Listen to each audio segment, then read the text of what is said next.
Okay.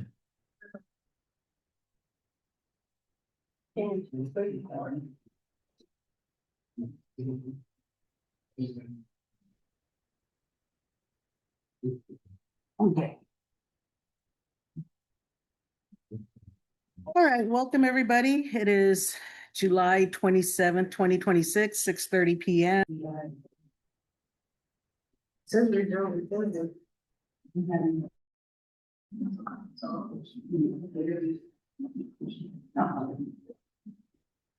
The computer's recording is on, but it's not. Oh, because she has fires up on the probably. Yeah, probably because you're sharing the screen. Okay. Call meeting to order and establish quorum. Angela Sanzarella, Robert Garcia, Present. Dominic Hernandez, Present. Naomi Hernandez, Alfonso Solis. Present. Moment of silence and pledge of allegiance.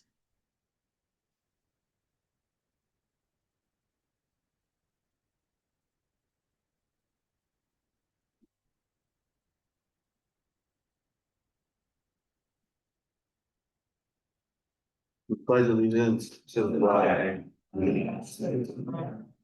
I do that one nation under God, indivisible, with liberty and justice for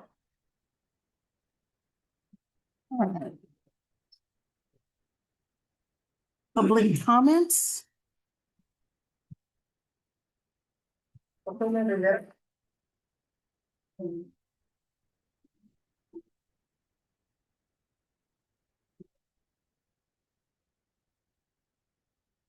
Name is Ofelia Rivera. You know him? You know? You want my phone? Can you turn the button? Let me see. The button on the bottom of the. Can you hear me now? Yes. Yeah. Okay, I have lived in Gregory 73 years out of my 75. First of all, I want to start with thanking the mayor and the council for your time during this very difficult time when Gregory is hurting the huge rain. First of all, recently, Gregory got a violation or incurred a violation for not using with accounting procedures. So there's no new revenue for rate. Then we lost a grant due to past due audits. So now the only thing I can say about all this is that everybody has to get together, showing up, work together as the mayor and council, and work towards making Gregory a better place to live. There's a lot of things that need to be done. They can't all be done overnight, but little by little and working together, it can be done. Respect each other. Even if you don't agree with each other, you still have to respect each other. Nobody is perfect. So Mayor, I'm asking you as the main one there to set the example. And everybody else will follow you, including everyone that comes to visit. And that is what we need for a little town. Work together to make Gregory a better place, and I know that it can be done. Thank you. Thank you. Anyone else? Megan Alvarado.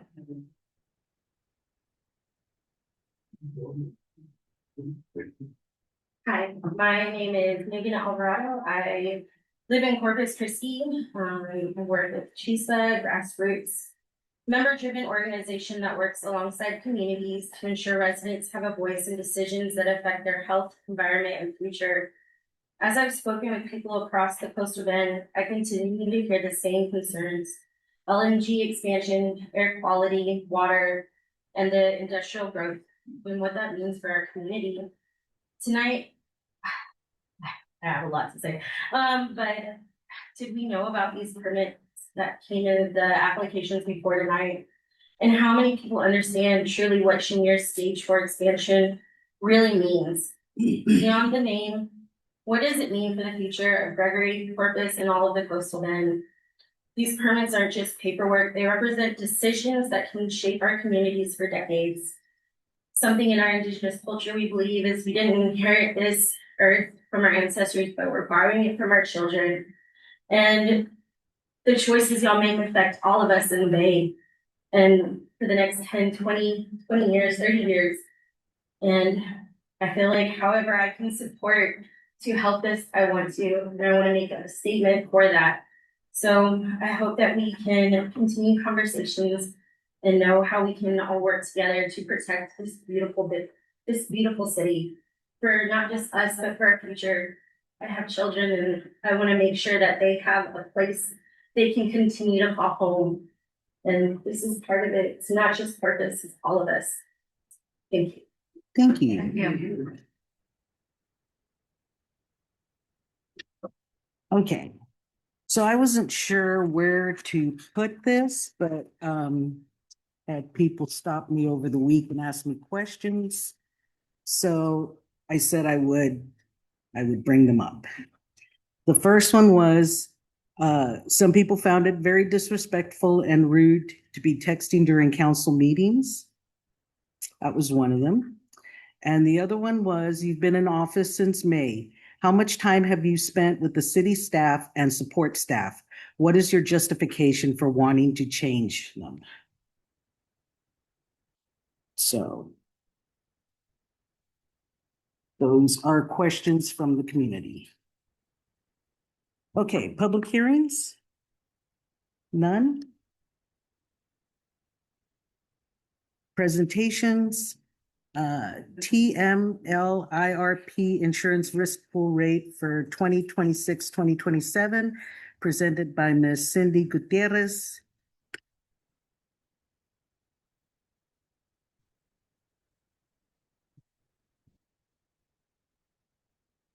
Hi, good evening, Mayor Council. Can you hear me fine? Yes. Thank you for having me. Is it fun? No. Really? No, right? Maybe. Can you hear me now? Yeah, great. Okay. Good evening again. My name is Cindy Gutierrez. I am your risk management advisor with TML. So I'm here on behalf of TML to go over your 26-27 re-rates. So a little bit about TML. TML, our mission statement is that it is to facilitate and empower partnership among Texas municipalities and other local governments by providing a stable and economic source of risk financing and loss prevention services. So risk sharing partnership, what we are, we're unlike any traditional insurance. This is more of a partnership between TML, the risk pool, and our members, the cities. So in addition to providing insurance, we provide a stability for any loss exposure that you may have, specialized services. So you have a loss control consultant as well that can help come in and do assessment on your services, on your building, in case you have any type of like loss or maybe a building inspection. You do have a loss control consultant that can also come in and do inspections and assessments for you. In addition to those services, we also provide tailored coverage, which is just for our municipalities, right? So we're not like traditional insurance. We're not trying to sell you anything. We're not working on commission. So we also have, we're also a nonprofit organization where we don't have overhead share cost holders. So whatever we are providing to our cities, we're working together to provide a stability source of income for our members if in the event they suffer any type of loss. Okay. So we look at this as a partnership, always consider us as a partnership. So your insurance, you're a self-insured through the risk pool, okay? And I'll go over the presentation and at the end, I'll take any questions you may have. So right now we're gonna go over your re-rate. So how we come up with your re-rates. We're gonna be going over your experience, which is your history, any loss history that the city may have. For liability, we're gonna be looking at 3 or 4 years of loss history. And for property, we're gonna be looking at 5 years to the lifetime of your loss history. Now, this is just one component that we're gonna come up with the contribution, right? Then we come up with the rates. Now, the rates are approved annually by our board. These board members are members just like you and I. They work for cities as well. They're either city managers, mayor, council members, city attorneys. Now, these are our board members that work throughout the state of Texas, representing our regions. annually. They look at the losses of the pool. And so they come up with these rates and these change every year. They meet every year and they change. So that's another component in which we come up with your contribution. Then we're looking at your exposure. Now, your exposure is the amount of payroll that you have, the amount of personnel you have, number of vehicles, number of properties. So this exposure is a third component. Looking at all of these three components combined, this is how we come up with your contributions for the year. So every year, the contributions are going to change based on your experience, based on your rates, and based on the exposure. So if you start adding new positions, adding new departments, adding vehicles, adding properties, now this will affect your contribution. That's why we come in annually and we'll go over it. So rate changes. So in the state of Texas, there has been some rate changes on workers' compensation, primarily to police pay, clerical, firefighters pay, and ambulance EMS services. So you'll see there is a 7% decrease for police, 7% decrease for clerical, 10% decrease for firefighters, and 10% decrease for ambulance service. Now, again, this is the rate. Again, went through it earlier, the history, the experience, the rate, and then the exposure. So now we're looking at your loss history. And we're looking at these 5 past years, 5 years of loss history. You'll see that in workers' compensation in the year 21-22, there is a loss ratio of 143%. Now, what that means, I know it's a big number. You're thinking, how do we get over 100%, right? But what you're contributing to the pool, you should know that it's staying within your members, within the pool. So all these members combined, which we have 2,800 members in the state of Texas that are all exactly like you. So your contribution to the pool compared to what the pool it has paid out in your claims, now you're over at 143%. So we always want to keep it at 100% or low, below 100%.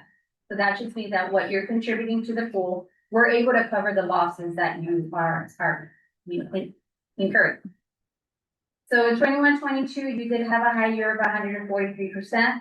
You'll see in 23-24, there was also a high loss ratio of 324%. Again, this is just looking at that contribution that Gregory put in compared to the amount of claims that TML paid out on behalf of Gregory.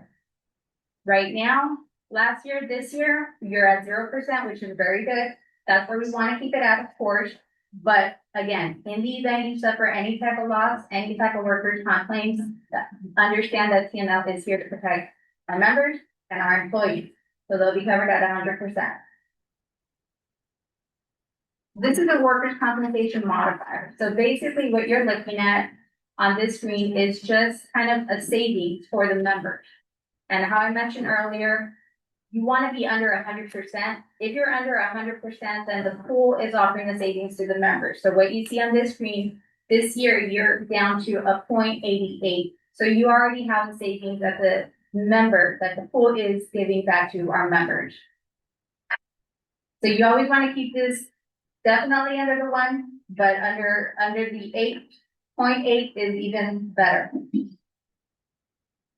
So with that being said, so the contributions now for this year, as you can see, it does decrease compared to the current year that we're in, 25-26. We haven't finished off the year, but currently that's what you're paying in contributions for workers' compensation, $23,486. And now it's going to change to a decrease of $1,512. So your new rate for 26-27 is going to be $21,974. Moving on to liability rate.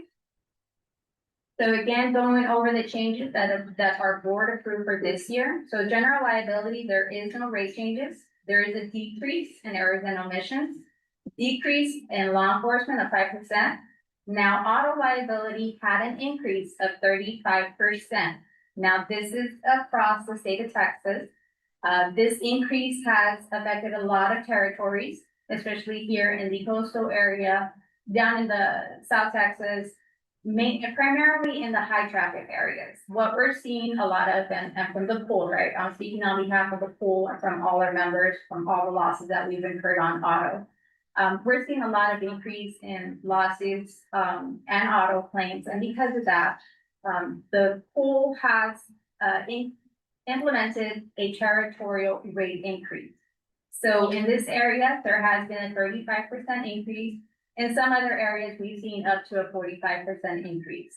Across the board, what we're trying to, I guess, just to make up for the losses that the pool has suffered, we've done a lot of research and analyzing of data for the past 7 years, where our auto fund has had an increase of over 250% just in our auto liability fund in the past 7 years. That's across all members. So because of this, we're not trying to make a profit, but we're trying to prepare for the future and trying to make sure that we're staying solvent and being able to cover all the auto claims that, any of our members are gonna suffer. So then aviation, of course, that does not apply, and auto physical damage does have a 5% increase. This is again, just to stay on top of inflationary costs and any replacement costs on auto. So now we're gonna go over the loss history for Gregory. As you can see there, general liability, there has been no losses on general liability for the past 5 years, no losses on law enforcement, no losses on errors. But you do see that there is an increase of auto claims in the 22-23 fund year of over 2,000. 23-24, there's a 29%, and then currently the city has 1,064% increase in loss claims. So we're gonna look at like I mentioned earlier, we're looking at the best of the 3 or 4 year loss. Obviously, we're gonna go with the 4 year that's more favorable to the member. So the loss history for the 4 year is at 335%. And again, this liability modifier is what we want to see. This is what the savings that the Gregory is incurring, right? So we always want to keep this at under 1. Below 1 at an 0.8 is what we prefer. This just means whatever you're putting into the pool, right? The pool is now paying 1.33% of the claims of your claims, right? So we're just trying to make up for those loss claims, or how much your pool has paid out already on your claim. So right now, you'll see that the current rate, you're paying $25,808. This includes your general liability, law enforcement, error on omissions, auto liability, and auto physical damage. It does increase for a total of 33%. So your new rate is $34,431. Moving on to property. So for property, there is no rate changes for municipalities. There's a 2% increase for non-municipalities. This is more of the housing authorities costs. And inflationary factor is a 5% increase. Content inflationary factor is a 5% increase. Again, this is just to make up for any replacement cost coverages. And there is no increase to mobile equipment. Looking at your loss history, you have pretty much a 0% throughout the year span of the lifespan of being with the pool. So of course, because there is no loss history there, you are seen as a savings. There is no property surcharge. Usually, if there's any type of losses that are like 80% and above, that's when you'll start seeing a surcharge of 5%, 15%, or up to 20% as well. So you can see that it's kind of steady on the rates where you're at right now for the current year. You're at 10,416, and your new rate is going to be 11,043, which is just an increase of 627. So this is primarily due to the inflationary factor. Moving on, you do have cyber coverage with the pool as well. Right now, you are with the package of the Band 1 4. Band 1 just means it's the size of the city. So you are with the 4 package. The rate there does not change. So you're currently paying $1,500, and it continues to $1,500.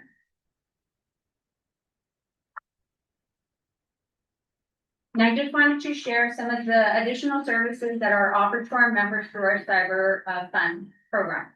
So with the new services, this is currently available to our members, but it also continues for the new year. So right now you can receive continuous monitoring and one free micro pen test, security audit and access to cybersecurity professionals via phone, threat intelligence, dark web reports, external scanning available to member and a cyber squad via the dashboard. There is a training program that's available to all our members right now. It's no cost to our members. It's through October 1st, so you can still take advantage of that training program. After October 1st, the training is still available to our members, but it might be a little bit of a cost to it, but you can still take advantage of that right now. In addition to the services that TML provides, we do partner with UT Rio Grande Valley with the RSOC program. And this is available, it's UT Austin. And this is available for all of our members, free of charge. It's just a service for all the members in the South Texas area. So they provide free cybersecurity services to help prevent, detect, and respond to cyber threats. Their team leverages industry leading technology to protect their systems and data. So again, all the service that you can get with TML under the cyber fund includes cybersecurity best practices, incident response plans. They can come in and do an assessment of your cybersecurity, and do provide training as well. Okay, so wrapping up, the workers' compensation did go down, 1,512. Your liability did go up. That's where you're going to see the highest increase. Your property, there was very minimal contribution increase, and the cyber is no change. So in total, you're seeing an increase of about 12%. So from this current year that you paid $61,210, you are now paying for coverage at $68,948, and this starts in October 1st, and then again it goes throughout the year. Any changes that you'll make to your schedules right now, say you're going to be adding vehicles or maybe adding personnel or adding equipment between now and October 1st, could impact these numbers. Maybe not so much, but it could make an impact there as well. But even if you delete, if you remove some vehicles, maybe you're doing an audit and you found some vehicles that are no longer being used, you can remove them off the schedule. That's something that you may want to look at as well. So I'm happy to answer any questions you may have right now. Council, any questions? I got a question. What you're saying basically is the increase of 7,700 is the basic due to inflation for the most part, or is there a particular reason? The auto liability territorial rate increase, that is the primary factor on the increase across the board, not necessarily just in here in Gregory. But if you do you happen to have this sheet, this contribution summary sheet in your packet? Yes. Where's the first page? First page. Yeah, the very first page. So on this contribution summary sheet, you'll see specifically what was the highest increase. And the auto liability, that one is an increase of 64%. Now that's including the territorial rate increase of 35%. That's the rate, the standard rate that the board approved. And then if you added any vehicles, that would take into account right there in that auto liability line. And the inflationary cost that I'm referring to, that you will see that under the auto physical damage and under the property. But auto liability though it's across the board in the state of Texas. Yes, it is. Yes, because we are seeing, like I mentioned earlier, in the past 7 years, I mean, we looked at data, in the auto liability fund, where the pool continues to see an increase in auto claims. And it's not so much the frequency of the claims, but just the severity. A lot of these claims turn into lawsuits and mitigation costs. And because of that, we've seen an increase in the auto liability fund, where it's been over 250% every year for the past 7 years. And so again, the pool's not trying to make a mission out of this coverage, but we are trying to provide coverage to our members, entirely. So, as you know, if you suffer any type of loss, the pool is there to help you, to cover you regardless of what the cost is at the end of the day. But our members are not contributing enough to that fund. And so we're just trying to, stay solvent, and be able to provide for future claims. So we're trying to make up for that right now. So that's why there's been an increase, a territorial increase this year. And we could see a change next year, depending on how the claims go this year, the losses, right? If the losses, are minimal, maybe we close out some claims. Who knows? That rate will may come down next year, but we need a whole year, I guess, to make a determination with analysis of where that fund is going. But right now, we're just trying to make up for that. We're hoping with this territorial increase that it will at least bring us up to a 20%, increase across the state of Texas with all our members. Like there's certain territories that have 35-45% increase, some have a 20. So it all really depends on the territory that you're in. So that way it will average out basically. Yeah, because I was looking at this worksheet we're looking at right now, but I believe that I only noticed that it was all these decreases, but they're for workman's comp. So there's a different category now. Now the increase in the premium is for liability. Correct. The Okay. workers' compensation, that one received a decrease, primarily due to the workers' comp rules. Yeah. A decrease on the police, the clerical, the firefighter rates, that went down. That was due to a lot of our claims, our COVID claims that have already, fallen off the books. And so because of that, we're seeing a savings to the members, and we're providing that savings back to our members on their workers' comp fund, the workers' comp fund. Okay. So it's normalized. Yeah. Yeah. Okay. Which that's what we're trying to hold for the auto fund as well, right? But it's gonna take us a couple of years just to, bring us back up to where we wanna be for the pool, for all our members. Okay, thank you. Thank you. Any other questions? Well, my contact information is in your packet. If you need to get a hold of me, my cell phone number is there. So I'm available. If you can also reach me through Norma, I can come in and schedule something with Norma, and we can go over anything in the future as well. Thank you. Okay, thank you. Next is Tristin Cline with the Gregory Volunteer Fire Department.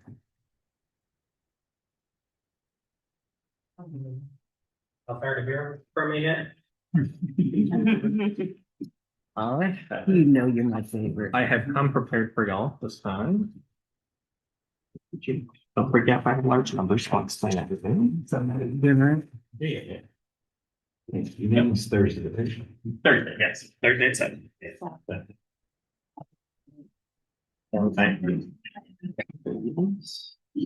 I guess I could pass these out earlier, but.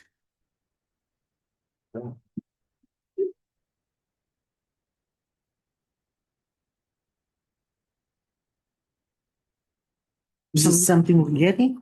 For the skip. No, this is what it would be built on. That's the chassis for the tanker. Gotcha. I only have 2 of these. For some reason, it only printed out 2. This.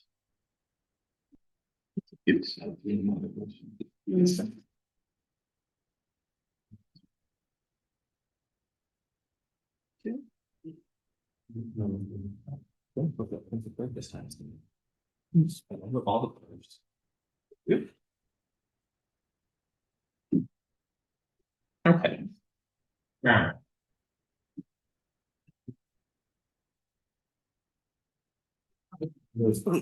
Back again.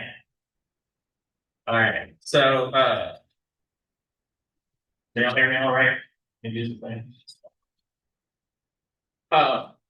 For those of you that don't know me, my name is Tristin. I'm a captain over at the Gregory Volunteer Fire Department. I'm here to ask the council for consideration on some grant funding. So we had that budget meeting on this last Saturday and kind of discussed a little bit there, but obviously we gotta go through the whole process here.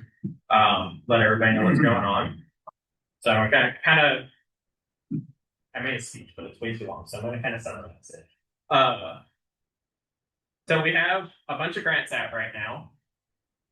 We have a personal protective equipment grant that's out, a training aid grant, a water tender grant, which is our tanker truck, which you guys have been hearing about.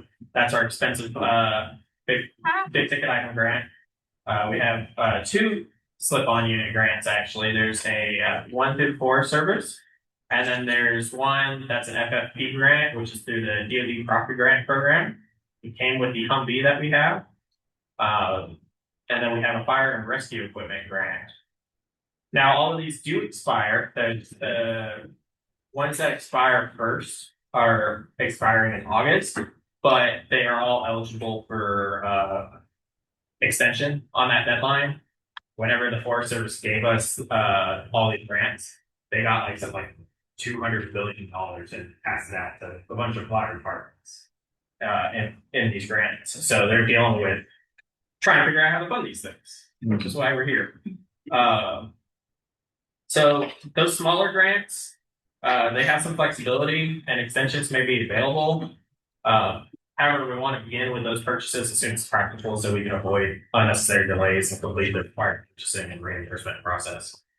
The water tender grant is a greater time concern because of the size of the purchase, and also the manufacturer estimate for completion is about 9 to 11 months, depending on part availability and all that fun stuff. And I actually brought one of my manufacturers here, and he's of all the quotes we got, he was the one who kind of liked the most, and also the only one that came under budget. So they saving money. So the purpose of this agenda item is to request authorization for a temporary advance from the city general fund so the department can move forward with all of these grants, including the water tender and all of these several smaller grants. The authorization would allow us to move forward with the water tender while also utilizing about $50,000 to go over the smaller grants and revolve them. So we'll pay for one grant, get the reimbursement, pay for the next one. Get that one in, pay for the next one. So that way we're not all putting out I think it's like $150,000 in grants in those small grants. We don't want to lose any of these grants, right? The Gregory Volunteer Fire Department currently has access to approximately $405,000 in confirmed grant reimbursements. The fire and rescue equipment grant we're using to buy radios is $25,000. The slip-on unit grant is $45,000, and this is without the FFP these numbers. The training aids grant is $10,000. That one is 100% reimbursable. We'll get all of that money back. The PPE grant is $25,000, and the water tanker grant is $300,000. Now, all of them except for the training aid grant are 95.5 cost share, so we'll get 95% back from whatever we have. So if we have a $300,000 water tanker, we'll get 95% back at $300,000. So the aim is to spend $315,000 and get the maximum allowable grant reimbursement back, which equates to about $15,000. Or sorry, our cost would be about $15,000 for a new truck for the city. Let's see where I'm at here. So to provide for adequate flexibility and for the eligible purchases, price changes, and grant requirements, the department's requesting authorization for up to that $400,000 that you have on your thing. Again, we only expect an initial of about $350,000, but if we got approved for a little bit more, it would just allow us to revolve those grants a little bit faster because the Forest Service timeline for those grant reimbursements is sitting at about 8 weeks right now, roughly. And that's after we send in the paid invoices, receipts, and our plan is to do the slip-on units last, and those have to be inspected by the Forest Service. So they'll have to come inspect it, and then we submit for reimbursements. So those ones are last specifically for that reason, because we know we can get the other things within a week or two.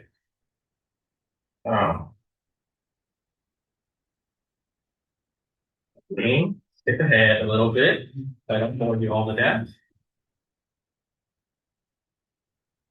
Then, the water tender funding. So for our tanker truck, the second and largest portion of those requests involves the $300,000 water tender.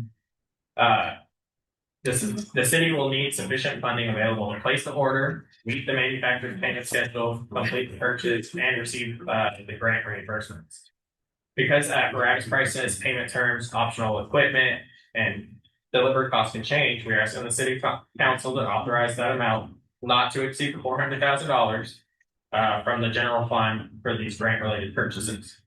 Our expected need is about $315 for that water tender. Again, $300,000 of that, 95% is going to be reimbursed, and initially $50,000 for the different grants. They have different amounts because of what we quoted. So like the gear, the PPE comes in at a slightly different amount. So I don't have the exact to the penny amount for you, but $50,000 to rotate through all of those and knock all of those out without losing them. And that just allows for flexibility again for overlapping these grant purchases and the payment requirements and all that fun stuff. So the authorization of up to the $400,000 does not mean that the entire amount must be spent. It would give the city and the department enough flexibility to manage these grants responsibly without returning to council for every minor adjustment or reimbursement delay. We will also continue to look for external financing, such as additional grants from maybe some of the plants or stuff like that. If we bring that in, we can look to pay off that 5% a little bit more. That makes sense. To try to bring down the city's requirements and the city's financial exposure. So the current fire apparatus market, to help determine what type of apparatus would best meet our operation needs and available funding, we contacted multiple manufacturers and vendors.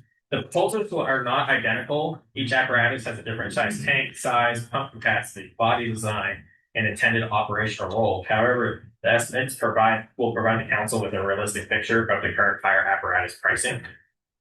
So we requested a quote. I picked these three, but we have requested a quote from U.S. Fire Apparatus, and we told them we had $300,000. That was the limit. They sent us a quote for $525,000 for a 1,500-gallon tank. So obviously that's about $225,000 over our $300,000 limit there. So we kind of crossed that out. But I also reached out to Lloyd Fire and Safety, which is located in New Mexico, for a custom 3,000-gallon tanker. That proposal is based on a 2026 International chassis. It includes backhold 3,000-gallon polypropylene water tank, stainless steel plumbing, a 3,000-gallon portable tank, and a rear quick dump chute capable of rotating 180 degrees. The estimated cost for that one was $339,000 with an estimated lead time of about 10 months. That price was about $39,000 over the instructions we gave them. So this gentleman here, he's from Diamondback, and we asked them for a quote as well. We have used them before, and we used them for our last skid unit. So that I'll allow him a moment to talk to him. But Diamondback proposed a 2026 Freightliner M2 JP10 tender apparatus for the Gregory Volunteer Fire Department. The quoted price from Diamondback was $298,545.76, which was below the current $300,000 amount that we gave them. Congrats on following my instructions. Nobody else seemed to be able to. Now that being said, you know, that $300,000 grant amount is the maximum amount. So we would do add-ons or customize to make that 315, so we get that maximum reimbursement back, right? And their quote came back $1,454 below the current grant amount. Diamondback's standard payment term requires 50% payment when the order is placed. Quoted estimated delivery time is approximately 9 to 11 months. Again, depending on parts and manufacturers. The current pricing quoted is valid for 30 days. Diamondback has also offered an optional discount if the city chooses to pay 100% of the purchase price. When the order is placed, the discount would reduce the price to $286,734. A savings of $11,811 from the standard quote. Again, that would give us some room to purchase some additional equipment. The Forest Service really only cares about the thing itself, but maybe we can get a nicer light package or better sirens or better tools on it to go with the tank itself. And that would come out of that same grant. The city would need to determine whether the savings from the full payment justifies advancing the entire amount at the time of order, or if they would choose to wait and pay incrementally. The water tank and the pump. The Diamondback tender offers a 2,000-gallon poly water tank with a lifetime tank warranty. The apparatus is equipped with a row pump powered by a Honda gas liquid engine. I'm not going to get into the specifics of the gallonage, but it conforms with the required grading set grant allowances. The pump has a 7-year warranty, with the engine having a 3-year warranty. The unit also will include a stainless steel intake and discharge manifolds, rear discharges, electric rewind hose reel, a 10-inch quick dump chute for shuttle operation. Operational features. The Diamondback proposal includes a remote pump, which has the controls inside the cab. These controls include the throttle, water level gauge, and pump discharge pressure gauge. This is really nice for those of you that don't firefight. We had that fire off of 35, about a month ago? I believe so. So about a month ago. And currently our pumps, on and off switch and throttle and all that is on the very back of the truck. So anytime we need to change it or shut it off because we're running out of water, you have to get down off the truck, which these are hydraulic. The bed's probably about this tall, on the ladder down. So it does really help. It also would feature independent sprayer nozzles, which would be installed on each side of the front bumper. Those sprayers can provide a fan pattern of water flow while the apparatus is moving, which is useful during grass, brush, and roadside fire operations. Those of y'all that were here for the cotton gin fire, well, one thing we did was we went back and forth hauling that cotton out of the city, and having a truck that can shoot sideways to wet the roads was super helpful. We had brush trucks going back and forth. Having something that can just drive back and forth. I think we had 2 San Patricio water trucks after that. That's all they did all day long was spray that, so we didn't catch anything else on fire while trying to get that stuff out. It would be a aluminum fire body, including firefighting positions behind the cab, storage carts, the lighting, and a rear slide-out equipment tray. Additional features would include a shoreline battery charging system with an automatic disconnect, allowing our truck to stay plugged in and ready to go at all times. Front and side off-road scene lighting, an emergency lighting and siren package, rear recovery and trailer hitch connection, radio installation, reflective side striping, and red and yellow rear chevrons, department lettering and graphics. You guys have some photographs in front of you of the truck that we're looking at. That would serve as the foundation for the For the apparatus, the tank pump, aluminum fire body, compartments, emergency lighting, striping, and all other equipment would be installed during the manufacturing process. The three estimates, between all three of those demonstrate the range of apparatus currently available. With the high end being, and this is the low end of high. There were some that were like $1 million. But the high end of ours that we have found 545,000, with Diamondback being on the low end at 286,734. Or sorry, yeah, 286,734 with the discount. Each apparatus had its advantages. The U.S. fire apparatus provided greater comfort capabilities, but is significantly outside our grant funding. The Lloyd proposal provided an additional 1,000 gallons of water capacity, but also exceeded the amount. The Diamondback proposal provides a balance of water carrying capacity, pumping capacity, brush fire features, storage, and water shuttle capability. Sorry, I'm bad at public speaking. While remaining within the current $300,000 grant amount. Based on the information received so far, the Diamondback proposal appears to be the option most closely aligned with both the department's operational needs and the funding that is currently available to us. And as part of this agenda item, I have my representative from Diamondback here to provide any additional information, answer y'all's questions directly to him. He'll explain some about the chassis, the tank and pump system, and other things about that. Correct. Good evening, Mayor, City Council. Thanks for having me here tonight. I won't take up too much of your time. I represent Diamondback Emergency Vehicles out of McAllen, Texas.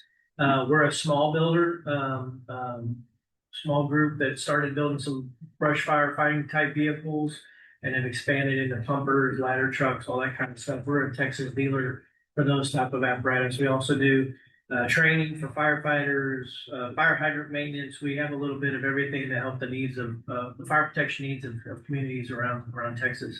A little bit about the truck. So a lot of people ask, why does the lead time take so long? A lot of times it's not about putting the truck together. It's about the customers that are ahead of you. So our lead time, our backlog was, just the first time I quoted the department, we were quoting 12 months. We've got a little bit of our production streamlined, and now we're getting our trucks out a little bit quicker, but usually that's what takes most manufacturers. Their lead time is extended because of customers that are ahead of you, which is why we have a 9 to 11 month quoted lead time. Takes about 90 days to assemble once we have everything here. What helps this project is that the chassis that I'm proposing is in stock in Cotulla at the Freightliner dealer. I could have it here rather quickly. From there, the body is going to take about 14 weeks to be built and delivered. Once that gets here, it'll be installed. The skid unit will be installed on site, and then a final assembly will kind of happen. I'd like to say it would be sooner delivery, but just to be conservative, because we do rely on a lot of outside vendors, that's the current lead time we're doing right now. The truck itself will have a 2-year, truck and chassis has a 2-year bumper to bumper warranty. We will honor that as well. Most manufacturers on their brush trucks and those types of trucks are 1 year, but since the chassis manufacturer offers a 2-year, we'll extend that for the back end of the truck too. That doesn't mean like your emergency lighting, that has a separate 5-year warranty. The water tank has a lifetime warranty, and we always encourage our customers, no matter what they buy from us, even if it's 3 years down the road and something goes out in the truck, call us and we'll see if we can't get a warranty, because some stuff has additional warranties. The reason for the asking for 50% down from all our customers, especially on these big trucks, I have to pay for the chassis up front. Our smaller trucks, our local Ford dealer provides us floor plan interest and all that stuff, so they kind of float us the chassis. On these bigger chassis, they usually want payment upon delivery, and that stretches me out. And then we offer the additional prepayment discount, basically, so I don't have to go finance your project, is why we offer that. And it's just an extension that we offer. You don't have to take it, but we also are willing to work with the city too. If you have a different structure you'd like to see on the terms, we can work on that too. This particular apparatus satisfies the requirements of the Texas Forest Service, but like Tristin was saying, it allows a little bit more firefighting capabilities too. So even though it's set up for a water tender, it has some firefighting applications as well for roadside fires and all that. I wouldn't necessarily take it in the brush. It's going to be a larger truck, but you get a field on fire or something like that, should be just as effective. Car fire, vehicle fire, dumpster fire. It'll have some good capacity. So it's a well-rounded apparatus. Y'all have any questions for me? Council? One question, on the Honda gasoline engine for the pump, is there any reason you're connecting to that pump instead of the PTO? So if we did a PTO driven fire pump, it requires, they make what's called a sidekick, fire rated. So in order to be fire rated, I'd have to buy a fire rated pump. We could certainly option something like that, but it's gonna add a lot to the price of the truck. Maybe 15,000? Probably like 40 to 50,000. 40 to 50? Yeah, for an actual NFPA fire pump. I was just yeah. hoping 15 since. Oh, I gotcha. It's certainly something we can discuss. One thing I would maybe encourage, if the department wanted, so the problem is all these pumps, whether they're driven by the PTO or by a gas pump or diesel pump, you're gonna get the same volume of water. So whether it's driven by the truck itself and then the benefit of having it on its own engine is you can drive down the road, pump and roll, you know. You can do stationary firefighting or pump and roll. So a lot of times the PTOs will lock you out and won't let you, they'll either let you drive or they won't let you operate it while you're not driving. So that's the reason for that. Anyone else? Got some questions for Tristin. Thank you. I'm coming back. Thank you. Okay, you're coming back up. Okay, I'll wait. Just to finish. To summarize, the department is asking the council to provide the financial authorization necessary to complete these grant purchases that will significantly improve our ability to respond to fires and emergencies. Again, these smaller grants, they have a combined value of approximately $150,000, and most only require a 5% local contribution. Providing at least $50,000 in these revolving funding would allow the city to complete these purchases, receive reimbursement, and reuse the funds for the next project. The water tender grant provides an opportunity to replace or add a major piece of emergency response equipment using outside funding. The Diamondback proposal currently falls within our grant amounts, and while other estimates demonstrate that a similarly equipped fire apparatus can cost substantially more. We respectfully request the council authorize an advance from the general fund in an amount not to exceed $400,000 for the water tender purchase and other approved grant related purchases, with grant reimbursements returned to the general fund as they are received. Approval would allow the department to meet all these grant requirements, avoid losing awarding funding due to expiration, and obtain needed equipment and improve the level of protection we can provide to the citizens of Gregory. Thank you for your consideration. And does anybody have any questions? Go, Richard. Go ahead. Okay. So in our previous meeting, we had a discussion about the ISO rating and how The one on Saturday? Yes, I have. and how does that correlate? So that way everyone here knows, how does that correlate to homeowners insurance? So I was going to go over that on the report portion, but if y'all want me to go over that now, I can. It's just a different kind of presentation. It's just a question on it. So having like different capabilities as a fire department will improve your ISO rating. Having a water tanker is a significant step in the right direction. Having a ladder truck is one thing, you know, we're not both there yet, but having one would also affect it, you know, but there's tons of things that affect it. For example, training affects it. And we've been working on sending our people to fire school. Actually, one of our firefighters back here, Mario, raise your hand. Say hi to everyone. He just finished his firefighter 1 at Texas A&M College Station. And he should be getting his certificate here in the next couple of weeks. And that was paid for also with Forest Service grants. Yes, Mario, here we go. He is one of 3 that we sent. So we have 3 newly minted firefighters over at the fire department. Yay. They do have some additional instruction to go. The way it works is firefighter 1, firefighter 2, and then we'll start sending them out for more specialized, like officer training or vehicle rescue training, different specialized things. But for right now, they are good to go. Gotcha. So And then this as far as 400,000 would start putting us in the right direction for getting our ISO rating down. yes, so there's that. I also looked at. I've been talking to. One of the things that we discussed during that budget meeting was that we are behind in maintenance, and have been for years, and there's a way to fix that. And so far, the quotes I have, I've only really talked to 2 people, and I talked to them maybe an hour before I got here. Simmons Martin is a service that many fire departments use. They specialize in fire apparatus. And I asked them for a quote on pump testing, which is a requirement and helps with that ISO rating. I also requested for annual maintenance quote. So as for those, if we included the tender to get all of our trucks except for the command truck, because we can just take that to a regular body shop or wherever we need.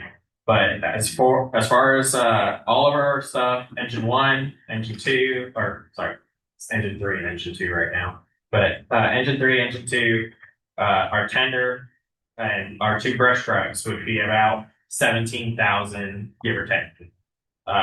Again, this is just a very rough estimate. We haven't sat down and talked too many details on them. And honestly, we don't want to throw too much money at that 44-year-old engine that's also sitting in there.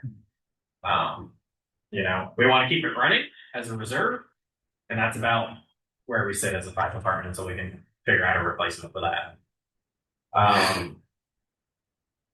And then hose testing as well.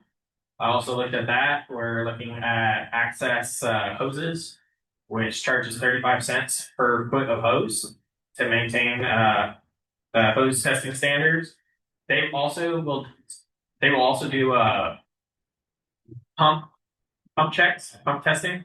But the problem with them is they can do like if a gauge is broken, they can repair that gauge. But if we have like an internal seal or something, we still have to go to a third party.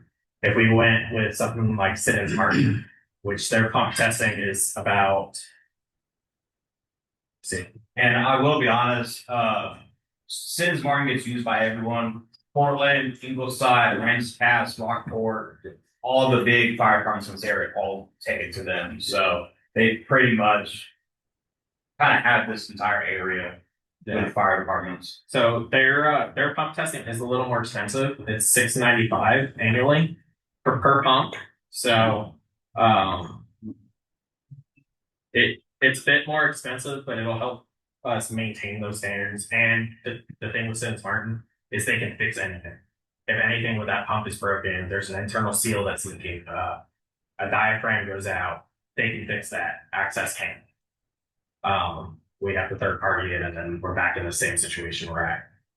Access does do ladder testing though, which is another thing required for the ISO, and replacing the heat sensors. And so the ladder testing is $225 a foot, and the heat sensors are $225. Shouldn't any of them be expired and need to be changed, anything like that. So the same thing that you would get with like a ladder truck, for example. If the city ever got a ladder truck, it requires annual ladder testing and maintenance. And these same people could do ladder testing. And as far as the ISO rating for the citizens that weren't at the budget meeting, currently our ISO rating is a 6. And that ISO rating directly correlates with how much insurance you guys pay for fire protection. A 6 is about middle of the road, a little bit less.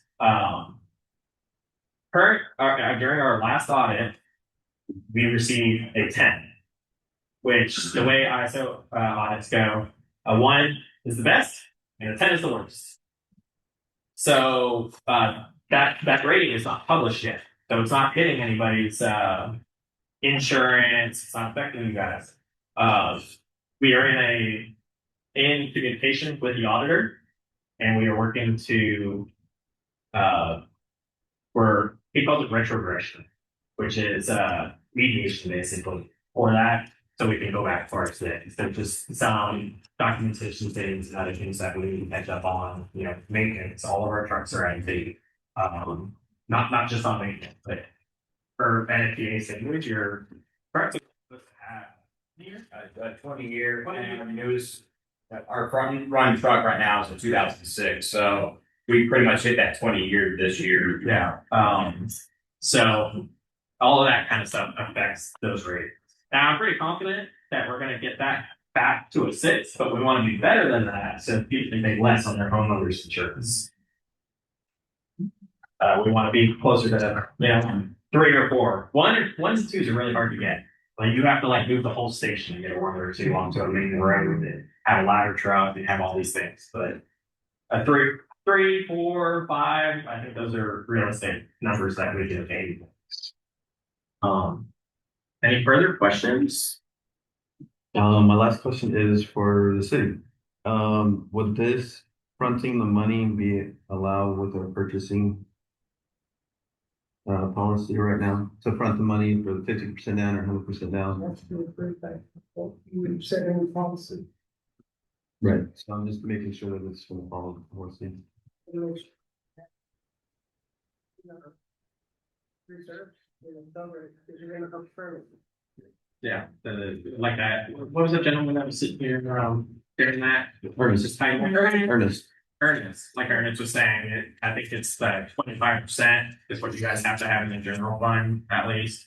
And so does this take a significant portion, but it's not anything close to that 25%.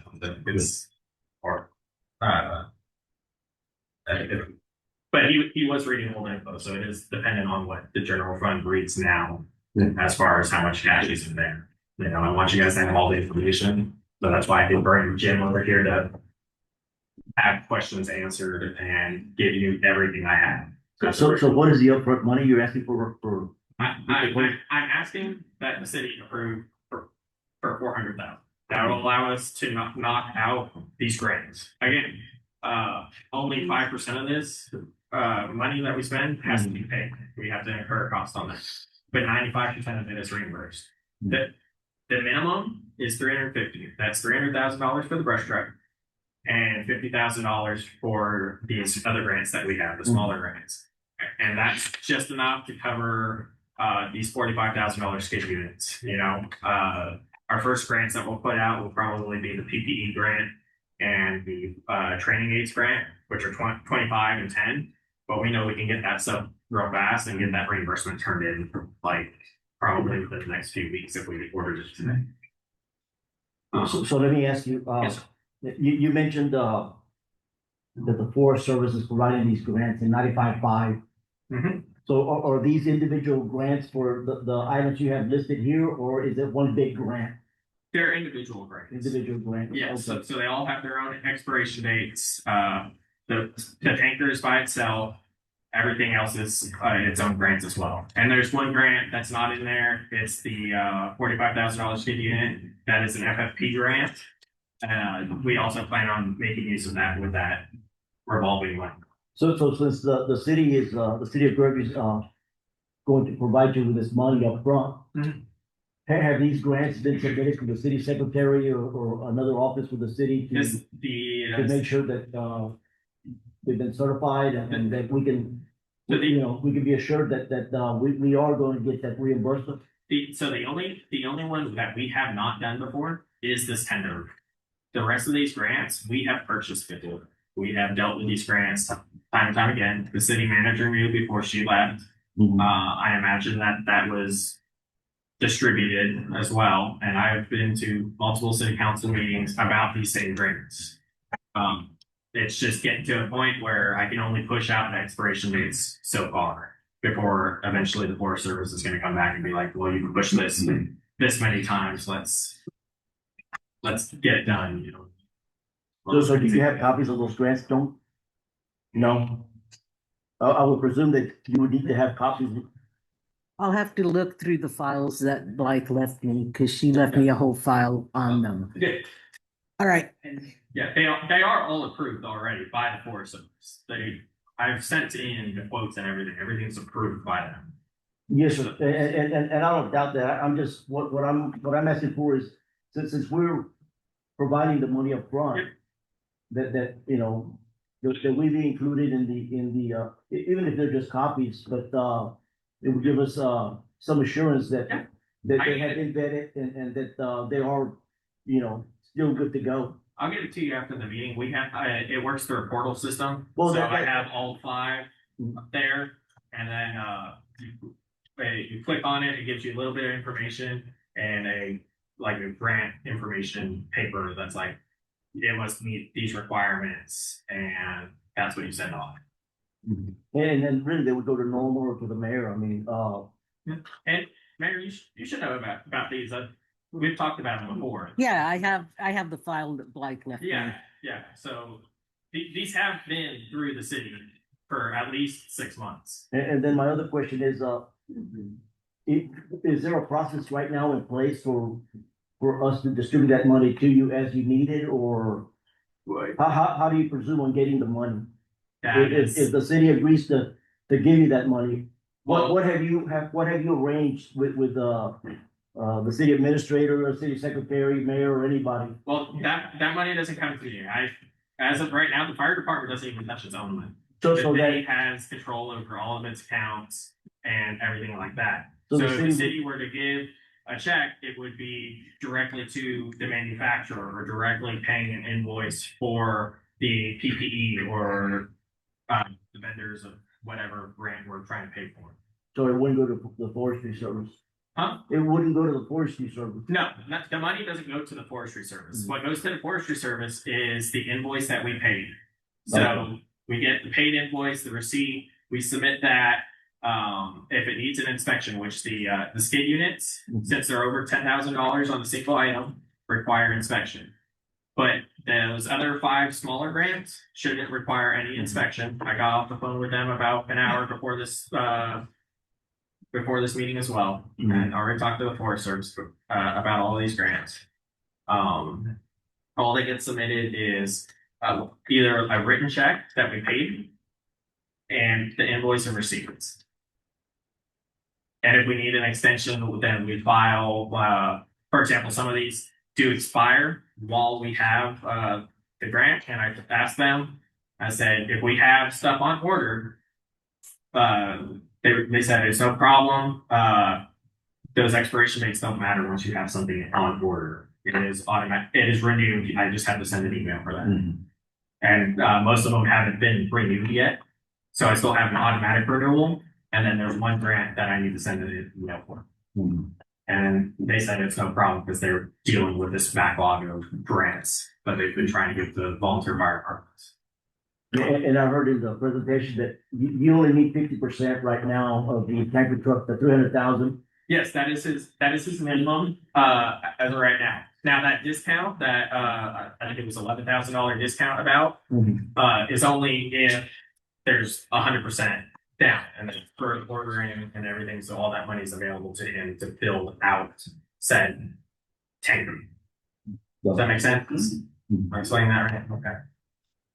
Anything else? And the reason we're not going for banking assistance or lending assistance is because of a high interest rate. Yeah, so we did look for banking. So all in all, we're looking at probably about $25,000 at city cost right now with all of these grants paying back that 5%. If we went with external financing, the interest rates were leaving us somewhere between $40,000 to $60,000, depending on who we went with. And those were flat fees. Those were not, interest. That was, this is the fee, this is how much you owe, no matter how fast you pay it back. So I thought it was more like that, the house wasn't paid off, it was done. Something. Yeah. Depending on when you're gonna be doing your down payment or your payment, and it's gonna be done before September 30th, you have to amend your budget. You don't have the money in your account if you're gonna do it after the October first, then we can put it into your budget for the amount of money that is gonna be needed. Yes, But as of right now, yeah, obviously the fire department doesn't have $350,000 sitting in its account, So- we wouldn't be here, so.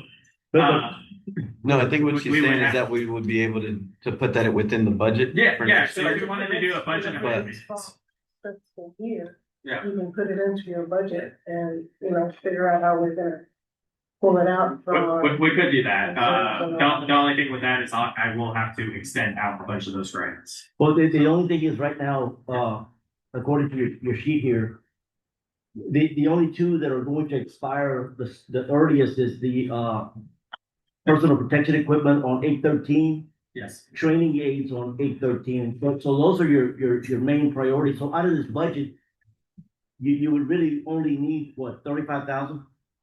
Initially, yeah, but that also depends, like we said, our lead time for a tanker truck right now is about 11 months. Yes, but those- 9 to 11 months, But so. your grant And that's expires after order. on 10/14, so that would allow us. Yeah, so Little- if you don't wanna pay until, October, then that is an option, but I will have to extend that grant out, and I believe that grant's already been extended out once for the tanker truck. We've pushed this back, looking for external funding and such as long as we can. And that's my concern. I mean, I wanna be certain that, these grants are still valid because of, I don't wanna find out 10 months down the road when we submit for complete reimbursement that, we missed the date. No, they're all still valid. They're all within the expiration dates. And the extension process is super simple. It's automatic on a bunch of those, and then on the tender grant, I believe, I'm not 100% certain, but I believe that one's already been extended. And if that's the case, I have to send them an email and say we plan to purchase it in October. We have the funding. It's been approved by City Council, and they'll do it.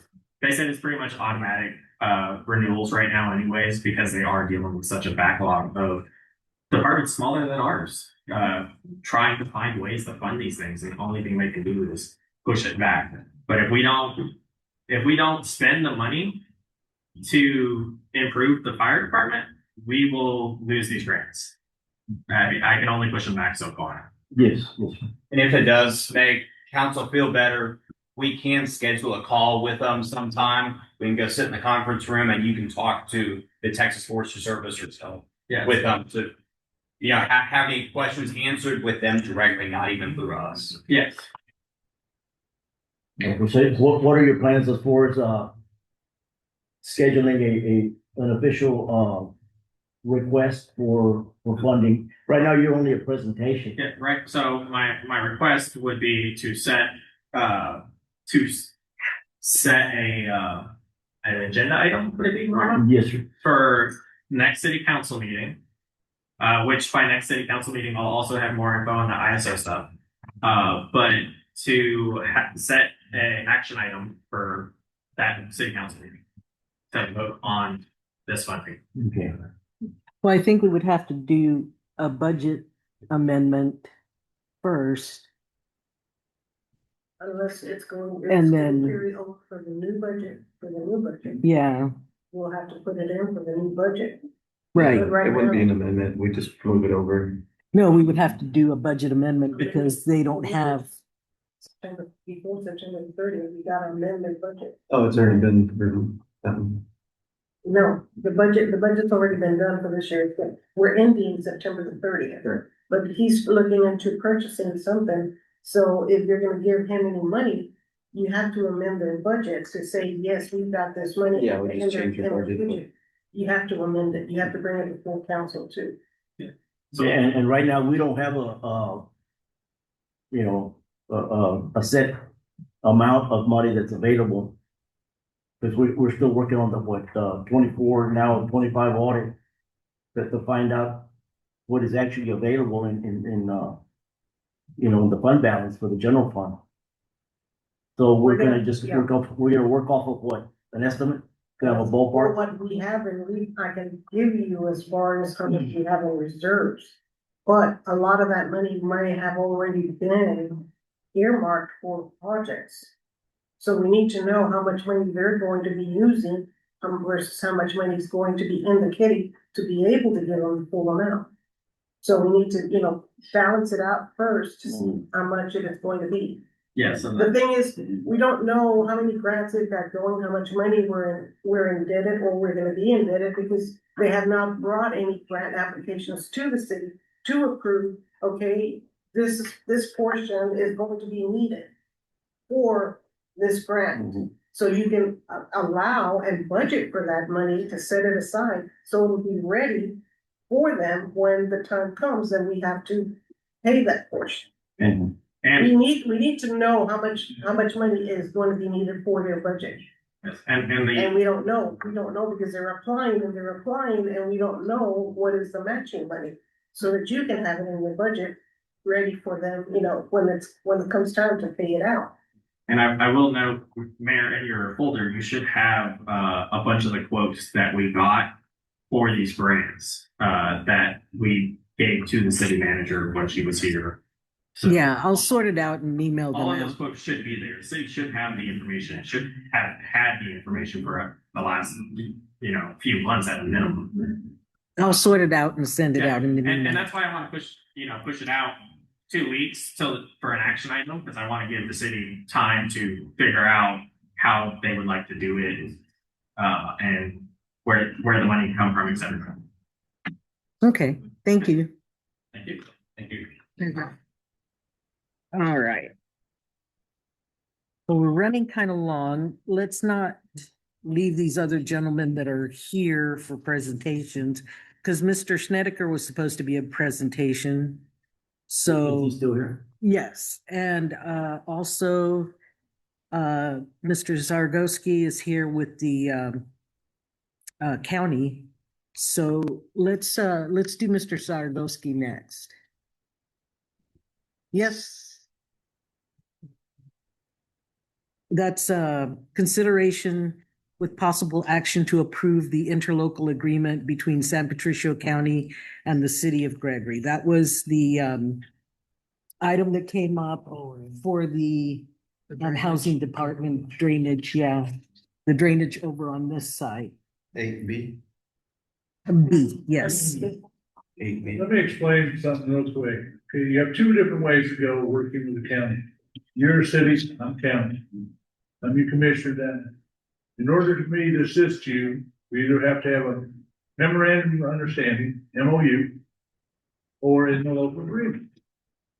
Now, an MOU has not been updated by the transportation code since 1994.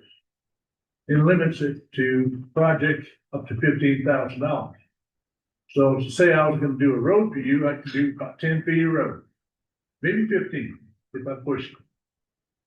Now, interlocal agreement is wide open, but interlocal agreement is for anything, drainage, streets, anywhere you want to go. Now, any project you want to do under the interlocal has to be presented to the City of Gregory and my commission's court for approval. That's why you don't have any items listed under the interlocal. Do that after you have an interlocal. 791, the code, which I have a copy if they want to see, specifically says, irregardless of interlocal, you must present that to the entities that vote on it, commissioner's court or city council. So if we decide to do a drainage project after the interlocal, we brought something to the city, take it back to the county. That's the explanation. Excuse me. The interlocal just allows us to do multitude of projects we can do, streets, drainage, whatever. But we have to have the interlocal in place before we ever go to any project, individual project. So hopefully that explains just a little bit more of what we're talking about. Questions? So this is the first stage The of first stage, just. you look at it in order to talk about something. And projects, right now I'm doing projects for City of Tarrant. I just finished Alvarado. I'm getting ready to do cottage. Because we have an interlocal. And I take both commissioners court, city council, took it to the Taft City Council, no problem. Right. So once this is signed, then do we present a project to you or? Your mayor, or whoever's in charge of the city, as far as city manager, whatever, calls me up and say, I don't want to do this project. I said, put it on your agenda, I'll put it on my agenda, go work. Now, I don't pay for everything. Under the, under an interlocal, you're gonna, provide the labor, not the materials. I provide manpower and equipment. We do it, fair to say. And this would y'all also pay for like a civil engineer as well, or that's something that we would pay for? Why Since would you you want a civil engineer? just for drainage? I don't know, I'm just asking, since we have, I have my own county engineer. okay, so I we get to want a use, civil engineer, you have your own, okay, and he came from transportation or textile. So that's what he did. So even better. So we're only paying for material, and then material comes out of the savings that we have in the drainage district. Am I correct, or? It depends. I mean, depending what project you're actually looking for as far as where the materials pay for. If you want me to do a street in city, drainage district's not gonna pay for the material. Now, if it's a drainage project, they'll provide culverts and material. Simple. But I provide manpower and equipment. Right now, I'm sitting with 13 employees. That includes the foreman, a lead man. I have the hall driver for the whole county. That leaves me 10. Well, right now I got one out sick and one on vacation. That leaves me 8. I got 390 road miles that I'm taking care of. But there are laws and laws as in a quiet time, I can get some stuff done. I've been waiting to do this project for the housing authority since February last year when I actually looked at the project. And we can probably knock that out in a day or two. And that falls under what, too? Drainage or street or combination? It's a Gregory Housing Authority, so it'll be drainage district and county. I mean, in the city. The county will be providing equipment and manpower. Okay. As far as materials go, I don't think we're gonna be providing any materials because we're digging out a ditch. So unless we're putting material back into the ditches, which we don't want because it causes flooding, we're taking material out. Okay. But that's that project. You're talking an individual project. That's down the road.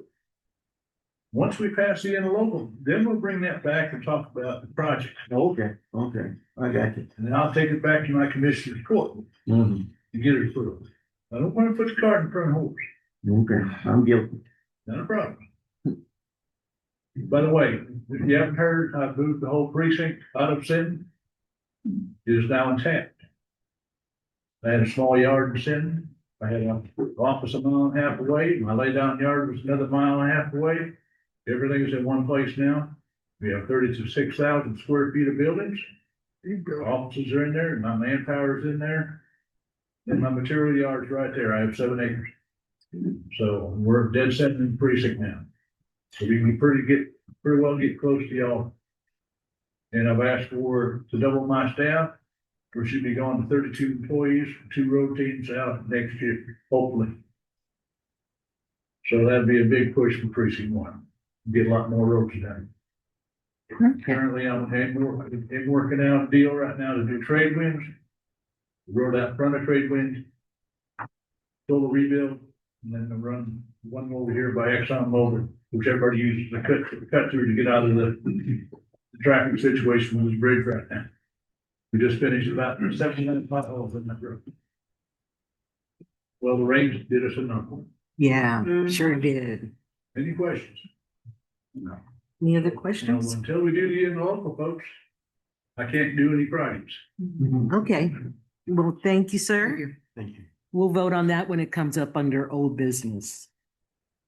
Mr. Snedeker? You want to go ahead and do your thing? And I'm going to excuse myself because my blood sugar is dropping really bad. So I'm gonna step out for a minute.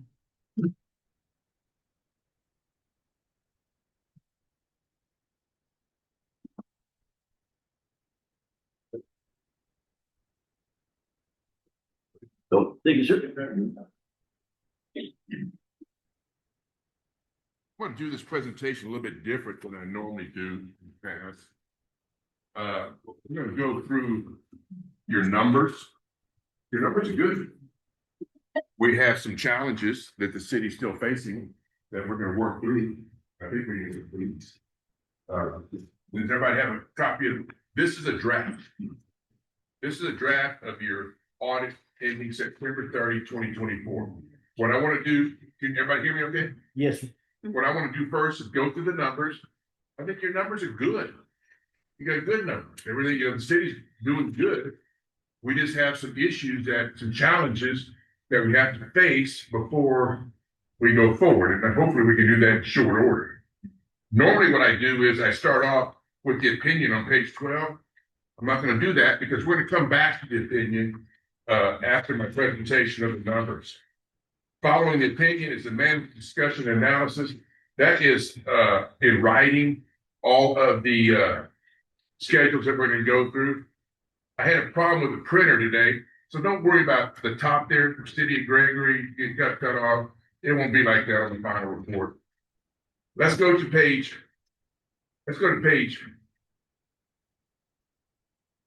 32. And I want to address a couple of things.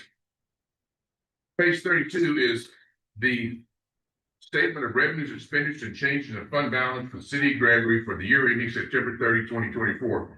And you're going to see that you brought in $1.6 million in revenue. You spent $1.6 million expenditures. You brought in $24,000 more than you spent. You had transfers, and then we're going to talk about your transfers and your due tos. So the bottom line is your fund balance for the general fund did go up in the year ending September 30, 2024. Okay. One thing that was discussed when the fireman was making this presentation today was something Mr. Gard had talked about. We talked about optimum fund balance. And optimum fund balance is good practices say that you should have 3 months of expenditures in your fund balance. Well, your expenditures in the general fund were 1628. You divide that by 12, your average expenditure, let me do that again, 1620. So, I'm sorry about my sneezes, man. I just went berserk. So 1,628,123 divided by 3 is $542,000 average monthly expenditures times 3.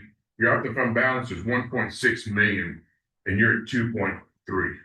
So the general fund of the City of Gregory is in a good position. The municipal courts next to it. Capital projects, we're going to talk about capital projects because that's one of the issues that we need to talk about. Let's turn back to page, and stop me if you have a question. All right. Let's turn back to page 28. I've been here a while in City of Gregory. At September 30, 2024, you had $2 million in cash and investments in the general fund, which is very good. Your fund balance was 2.3 million.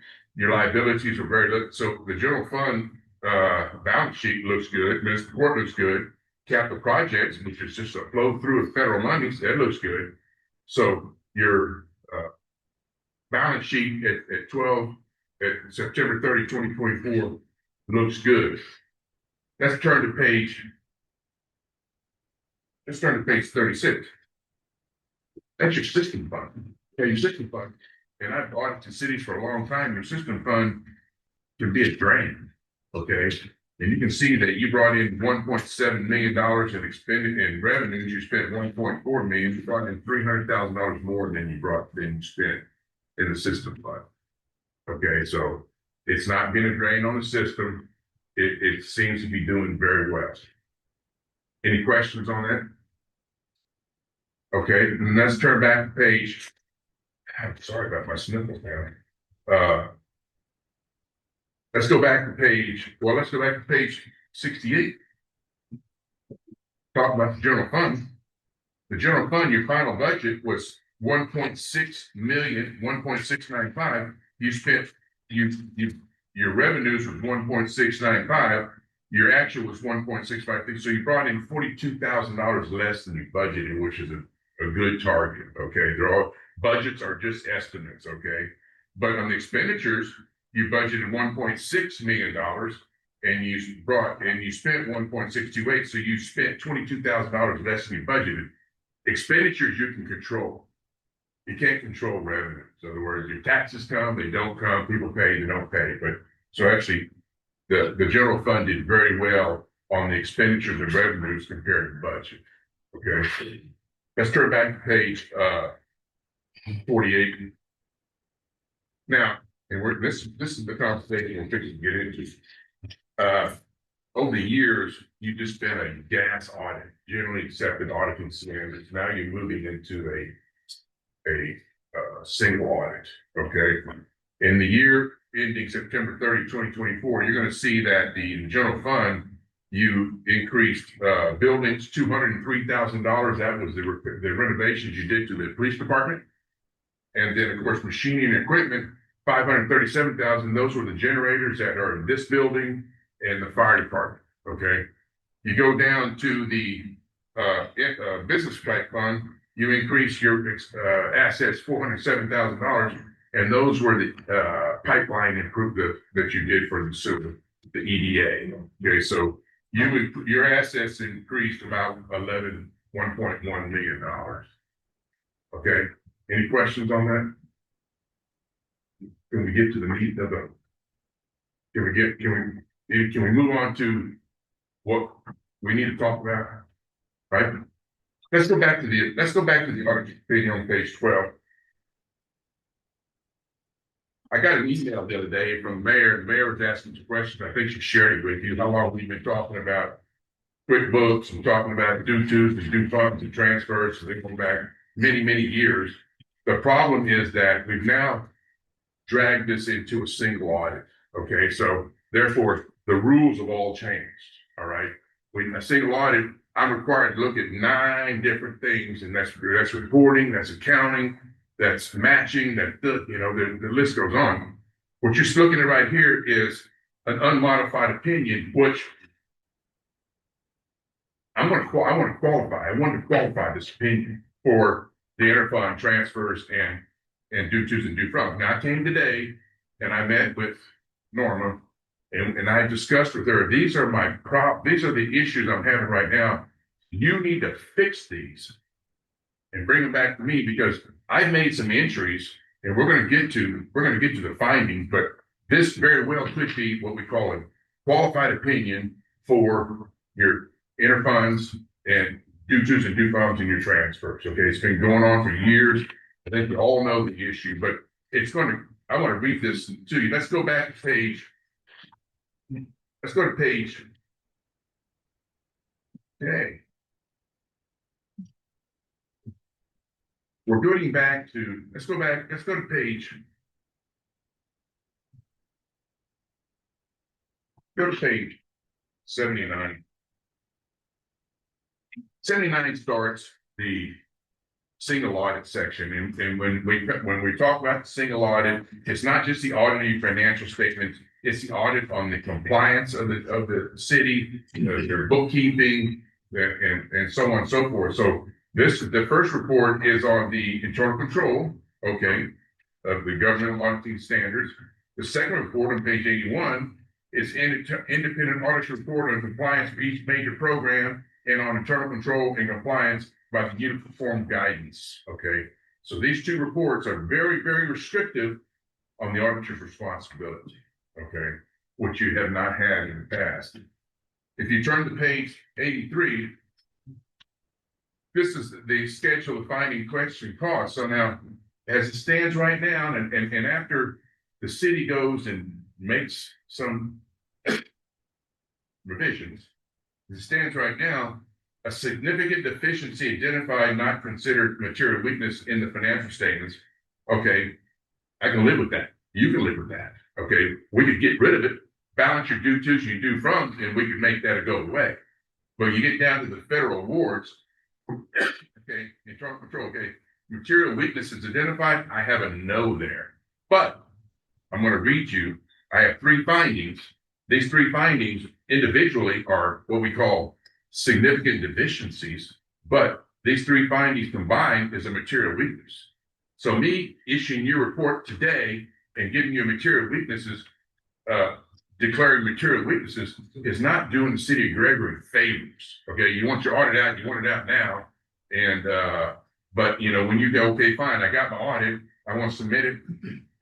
What are they going to look? What are they going to do? Well, we talked about it today, and I don't really know. But I think when the grantor goes and says, okay, I want to grade everybody, your grade's going to go down because of the material weaknesses. Okay. So let me read you the three findings. Okay. And I'm going to go slow, and I don't read well. Is that on 84? Sir? Is that on page 84? On 84. Okay. So finding 2401. The city should maintain procedures to record and reconcile interfund transfers and the related due to, due from balances throughout the fiscal year to ensure that each fund's financial activity is complete and accurate. We've talked about this for years. Condition.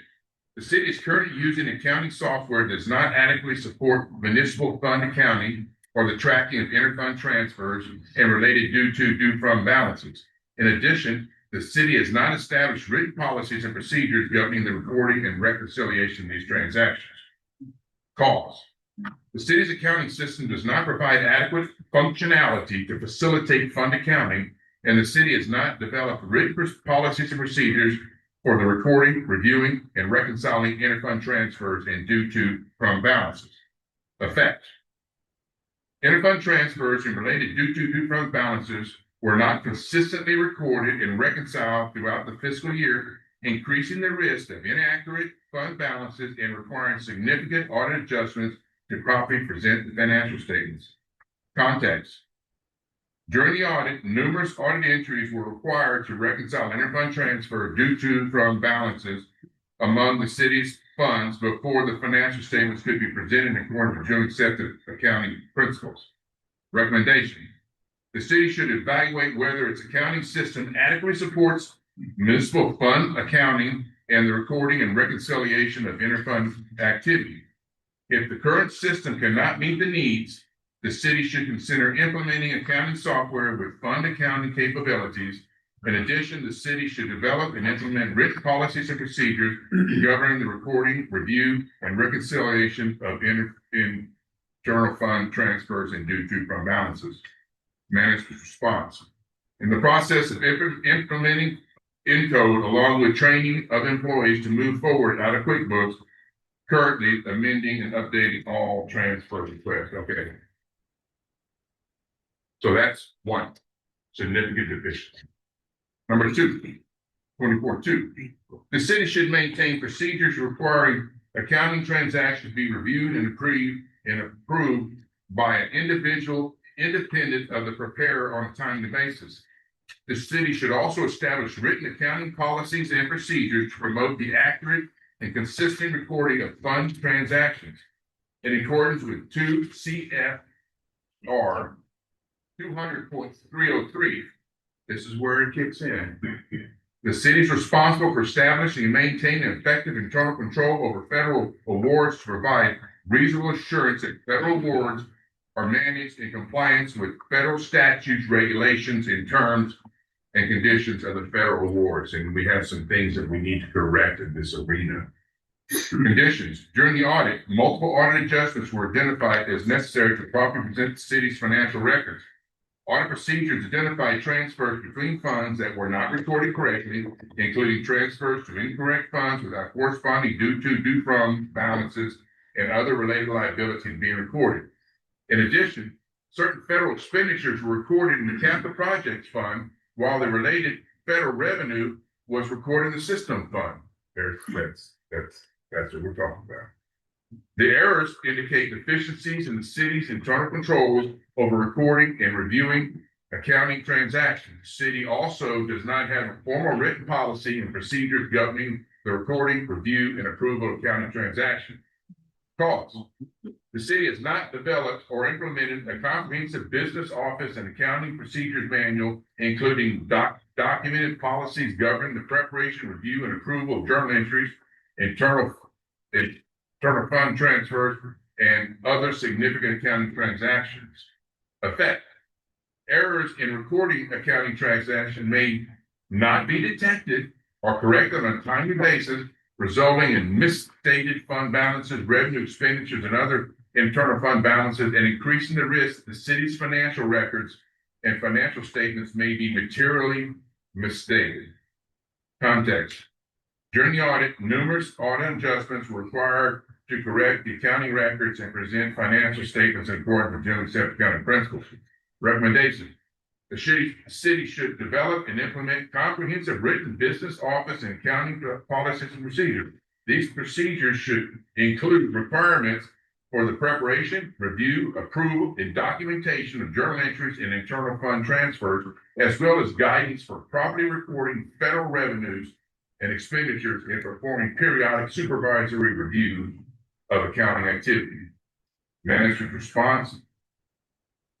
Components of the plan are in effect now and need to be implemented on a regular basis, end of month, and end of year, to meet both these management responses need to be expanded on. Okay, number 3. The city should maintain procedures to ensure that bank accounts are reconciled on a timely basis and that reconciliations are reviewed periodically to verify their completeness and accuracy. The city continues to use QuickBooks in its accounting software because QuickBooks is date-driven. Modifications are corrected to prior period adjustments, update the general ledger, but do not automatically update the previously completed bank reconciliation. As a result, bank reconciliations become inaccurate unless they are manually revised to reflect these changes. Cause. The city has established written procedures. The city has not established written procedures governing the review, correction, and documentation of prior period transactions and the corresponding dates, updates required to be completed on the bank recs. The effect. The bank reconciliations may not accurately reflect the city's cash balances, increasing the risk that errors or irregularities will not be identified or corrected in a timely manner. Context. During the audit, numerous audit adjustments were made and related bank reconciliation had to be manually updated to reflect the account balances. Recommendation. The city should develop and implement comprehensive written accounting policies and procedures, including detailed guidance for the recording and documenting prior period adjustments and the updating effect banks reconciliation to ensure they remain accurate and complete. Okay, so now what I did today, I came and I met here with the city and I've made some recommendations that they need to go back and fix. Okay, I've done some entries. All right, I did these. And because I did these entries, these findings are here. I can come back to the city and say, okay, city, this is not adequate. You need to do this, this, and this. Give it back to me. We need to drop at least one of these. Okay, and we can do that. In other words, I'm recommending that the city make an attempt to balance the due tos and due froms. And then also, there's some transactions that we discussed that you get the expenses on the capital project, the revenue system fund, we need to fix those. Because me coming today and saying, here's your audit, you got the material weakness, I'm not doing you any favors. Okay, I'm getting your audit out, but again, we got to get, and then again, and this is just 2024. You got to turn right around in 2025. You don't want to talk in 2025. There's 2 types of federal programs. You have type A and type B. Well, you didn't have any type A's in 2024, which means no grants expended over $750,000, which would be $1 million in 2025. But in 2025, you have a type A. You're spending these federal monies. And again, we got to get this right because these grants that you agreed to expected it to be better than this. And if I said, and we send it out like this, I don't know. That's not my job. My job is to know how to turn. I just call it like I see it, but I'm able to say, okay, city, make these changes, get it back to me, and then let's go and let's get an audit that's more beneficial to the city. Okay. Any questions, comments, criticisms, or concerns? Yeah, on the second finding that you had, Yeah. or in the context, numerous audit adjustments were required to correct the accounting records. What kind of adjustments are you meaning, like from transferring money from one to the other, or? I'm talking pages and pages and pages. I mean, I have audits where I can sit down in a city or whatever, in 2 or 3 days, I have a report. I could spend 2 or 3 days just going through your transfers, trying to figure out what we're doing. I mean, I spend days going through due tos and due froms, and I'm not supposed to do that. My job is just to take your audit, you take your financial statements, your trial balance, and do I didn't even point like that, I'm sorry. And do that, but you're Gregory, and but the bottom line though is the buck stops here. You can't go any further like this. And I don't know what the answer is with, Encode, you have Encode, you paid for it. In 2024, you paid $17,000 for Encode maintenance. You know what I mean? And you can't go on like this. And even when I'm not your auditor, you're not going to be able to, you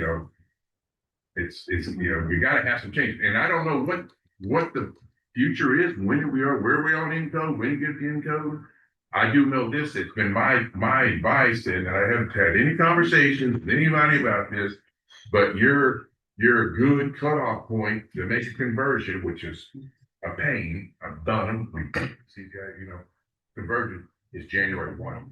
Because you have your 1099s and your W-2s are all in one software, and your 1099s and your W-2s are in a new software, and you just got to make the conversion. I think we need to clean this up, your bank recs, your transfers, because you don't want to take, you don't want to take this kind of record keeping into Encode. Let's clean it up. And when you do get into Encode, let's start fresh, and I talk about all these policies and procedures and, all this stuff. And, and I've been doing this for 50 years, every city in San Patricio County is on Encode. You could call, and I know that when I was at Taft ISD, I was assistant superintendent for business for 16 years. And we went to Skyward, and Odom ISD helped me, GP ISD helped me. I mean, you get on the Encode, and you call Portland, and here's our manuals, but right now nobody can help you because you're in QuickBooks. You're not in a place they can help you. I mean, they can have policies and procedures. Okay, now fine, we got to work on. We got to do this and this and this and this. But you have guidance, okay? And I know that it was a year or two ago, and I don't know who the gentleman that put it together. Somebody put together an Encode users group. Didn't everybody come here from San Patricio County to the users group, ma'am? It was Encode. Encode came in. I know Encode came in a user group. We're all going to get together, network, but we never followed through. We just kept on QuickBooks, and so they left us. That doesn't mean we can't do it again. I know when I was at TAC IC 16 years, we had a Skyward users group, and we'd meet on a regular basis. We talk about updates and challenges and You need to get in that group, We need to do better. And it seems like some of these findings from 24 are in 23. In 19. And 19. 2019, 2020, 2021, 2022, 2023. Now we're in 2024. I'm just being honest. No, I accept that. No, I appreciate it. Yes, sir. So what can we do to get, who do we hire to convert? Oh, no, don't get me. I'm your auditor. I'm not that. No, well, I mean, I don't want to go there. You might want to ask Encode. I don't know where we are on Encode. It seems like we had it's always like a challenge. It's a challenge. It's this challenge. That's this challenge. It's that challenge.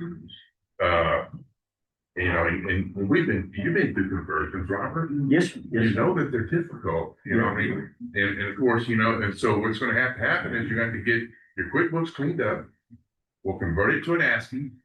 They're going to upload it.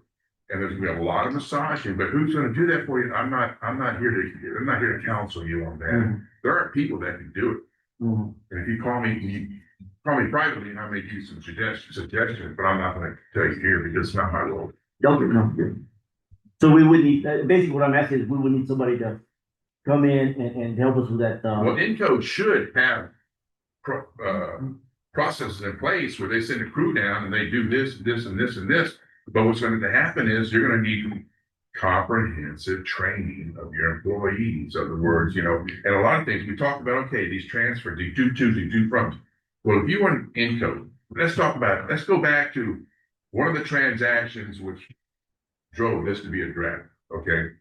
You have the federal revenue sitting in the system fund, and you have the federal expenditures in the capital projects fund. But if I was on Encode, I could say, okay, Norman say, run me a listing of all my dues and due froms. Okay, and run me a listing of all my transfers, because your problem is you have 8 companies and they don't talk. Yeah. You can't run a report. But in Encode, you could. So, you could run this report and say, okay, fine, my transfers are this, my transfer. Why are these okay? You can reconcile, you can make change. Why are my due tos and due froms not in balance? You can, it's that, you know what I mean? But you don't have that tool to do that at this point. You haven't. You with me? Yes, you. Sorry, but I am. So, yes, I would like to tell you that I would be back here in 2 weeks with a report, which I may be if we can get together in the next week and this week and start implementing some of these corrections, okay? Because I'm as an auditor, I'm your auditor, I'm not your bookkeeper. And we're, and now that we're into this single audit, man, my hands are tied. You give me something, you give me this, I'm gonna give you that. You give me something else, I'll give you something else. And I'm hoping that we won't qualify the opinion in the front, which is a good thing. And I'm hoping that we'll drop at least one of these findings in the back and just be a significant deficiency. It's a significant deficiency, not the end of the world. Material weakness, it's not the end of the world either. But if you can avoid it, why don't we avoid it? That a fair statement? Any questions? Just have one question, but it's not necessarily for you, but who's responsible with the city for the bookkeeping? You're the bookkeeper. I'm the one that keeps track of most of the money that we have. I didn't hear the question. He wants to know who does the bookkeeping. I said, you've got a bookkeeper that does the work. I don't do the bookkeeping. All I do is keep track of it, make sure that the money is all there and is it balanced? Yeah. So is the bookkeeper aware of this situation? Yes.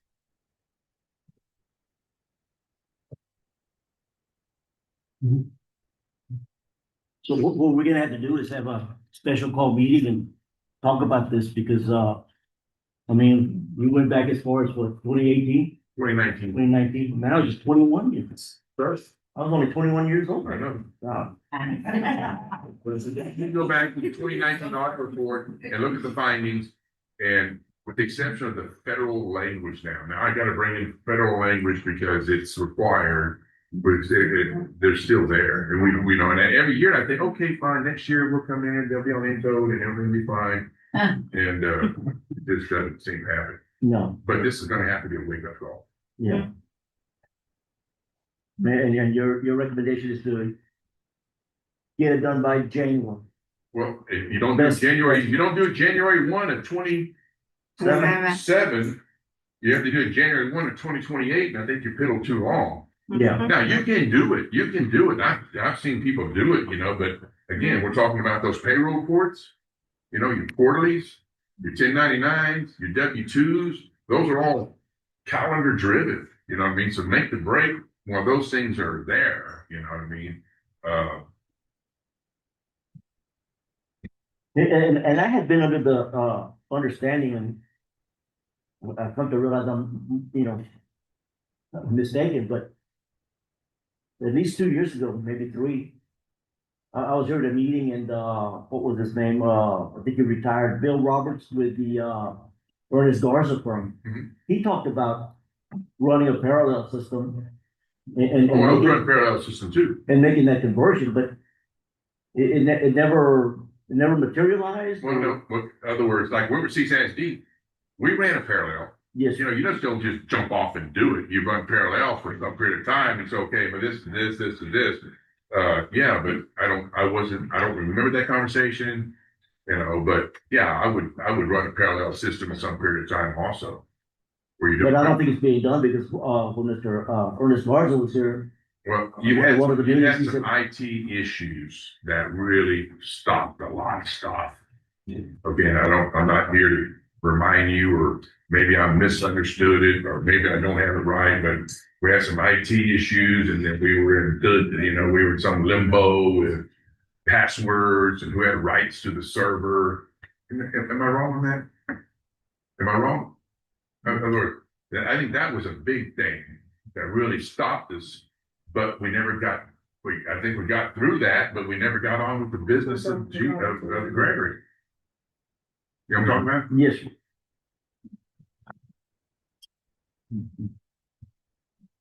So this is something we have to address for the city, not.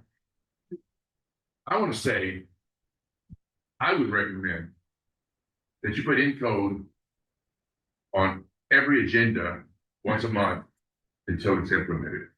Where are we? Okay, this staff, where are we? We're doing this, we're doing that, but if it's that important to you, like it should be, we need to talk about it. You need to talk about it once a month, because Yes, I understand. Thank you. Important. this is a non-action item. I'll do what I can to be back here in 2 weeks with a report. It all depends what we can do here today.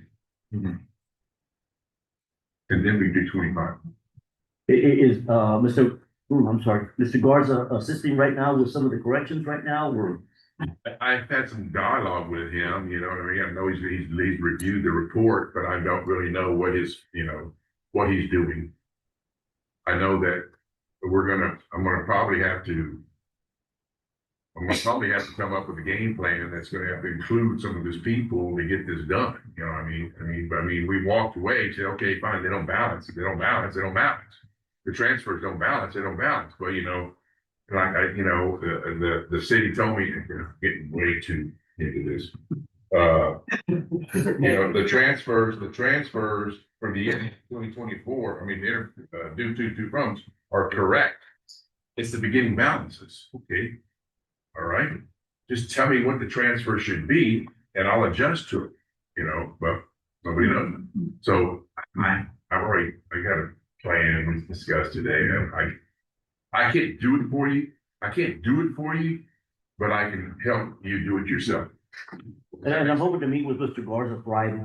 So, I need to call him and make sure that he's still available for me to come visit him and see what he tells me. And my phone number is on those opinions. If anybody has any questions, you just, call me. Don't not call me. Don't not call me. You have a question, don't not call me. That's, I got a client that wants me to drive 2 hours out there because they have a question that they didn't have the nerve to ask me while I was there. And I got to drive out there. They don't want to tell me what it is, but you have a question, you just call me and I'll let you know. I'll help you. I'm transparent. But anything else? Thank you for the information. Thank you. Thank you, sir.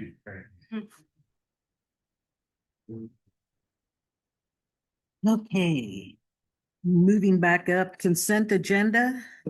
All of the following items are considered to be self-explanatory by the city council and will be enacted with one motion. There will be no separate discussion of these items unless the council member requests.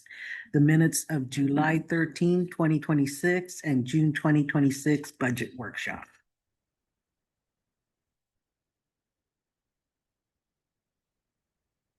I want to talk about the June 20th minutes. I went through them and I pulled out the information that I received on that day, and there's a number of items that are not listed in the minutes. And I've got the support that I was handed out on that day, so I wanted to mention those items unless somebody else has something else. No, No. I don't have that. I wasn't here on the 20th, so, I don't know. is it the only things that are mentioned here is, capital projects, the depository, and the hydrovac truck. But I went through my list of, handouts, and I noticed that, we talked about the Bureau Veritas, or Veritas, or I'm not sure how you pronounce that name, but, we talked about the building inspections and, the possibility to invite the vendor to make a presentation. And I have that here somewhere. Got it up there. That was on the presentation of the next meeting that came in. And then they came and talked, but we They did didn't mention, come in for the next meeting, we had them under presentation, which was the Ofelia and the, here workhouse. yeah, that's when they actually came in and did it, but, we did No, have. we had a presentation, there was no action. And we did receive information on, so that's the point that I'm making right now. We also had Mr. Tristin Cline come in and talk about the fire hydrant testing. His equipment and material needs, what we need to buy for Able. No, that was this workshop that we just had. This is from the 20th of June. That's what I've got. The 20th of June, it was just three of you, we discussed, it was you, Alfonso, and Naomi. And that was all we discussed, was the bank depository, where you did the rating, and you did, just what it was, just a brief workshop. And I passed out the information. I just passed out information. Yeah. But there was some discussion on some of them. No, it was just the ratings of the depository. And we had, I can't remember what it was, but these are ratings for the depository and, That was the focus of the workshop. ratings and everything Yeah. started, everything was going on. Because I read that. And then I just passed out information. Yeah. On the insurance. And then, Yeah, I passed out the insurance. so he's about to, he wanted to help, Able with, the hydrovac. Mhm. And was discussed, and that's as far as we went. That was it. This last meeting that we had Saturday is when we had everything that you're talking. Well, no decisions were made, but, on the June 20th, but we did talk about it. We also talked about workforce solutions being a possibility to hire staff. We did mention a panic button for the, municipal court. And then we got, a handout on the ACOYA or AOK handout. But there's no mention of any of that information on the agenda, or, on the minutes, so. I'm not sure if anybody else that was in attendance remembers, We should probably amend it to say that I passed out the information. Cause that's what it was, all we did is. Mhm. So, you want me to add the, AOKA or? Okay. Just that I passed out information for capital projects. I'll give you the recording. Well, I've got my notes, that's what I was doing it. So there was all basically just handouts, that's all they did, really. And there is no public comment.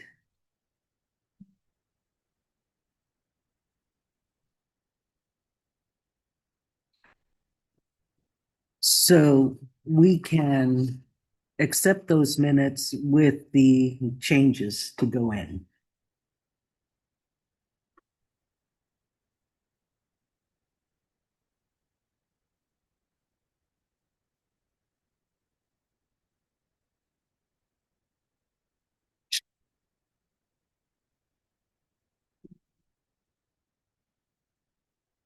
You want to put OKA and your version, is that what it is? No, just that information was passed out for capital projects at the time. We did talk about the panic button for the municipal court. That was a capital item that was mentioned. Right. And we also talked about, getting assistance from workforce. And we're gonna have to make some decisions on those.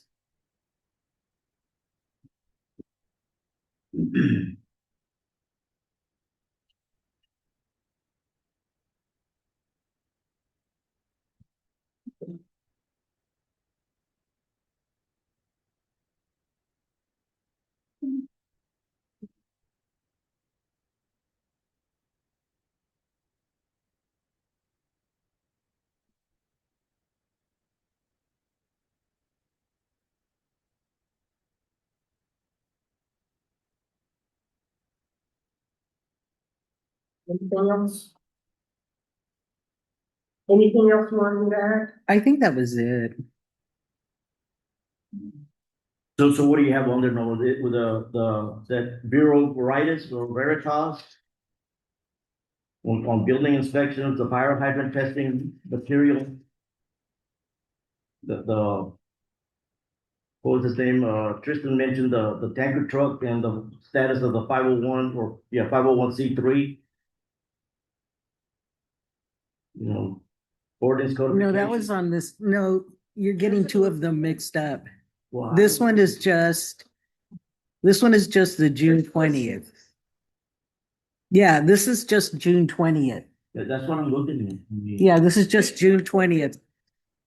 It was, So, Yeah, Kendall came in and then, Mr. Guerrero was here. Those were the only people here. because this is what I received on the 20th. right. These are the items that I passed out to Yeah. you for y'all to look That at. was the day that we asked if it was a quorum and then it didn't get recorded like it was supposed to be. And then, Alessandra said for them to go ahead and put the minutes in that day. Well, since last meeting, but it's still, I was told that we were gonna put them in this Because meeting. there's nothing voted on, there was nothing actually made except for the vote, the banking. And that was gonna be put on the agenda, the following agenda. But it was still quorum and it was still, Alessandra Yeah, said but that it was supposed to be done, the minutes were supposed to be done. I Last didn't meeting. have them ready for you on the following meeting, so I put them in this meeting.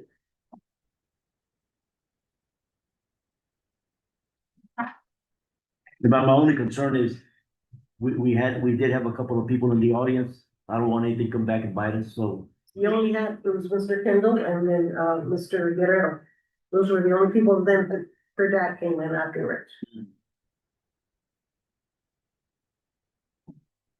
So we can accept these with, amendment made to it to add in that we passed out information for capital projects for y'all to look at for future discussion.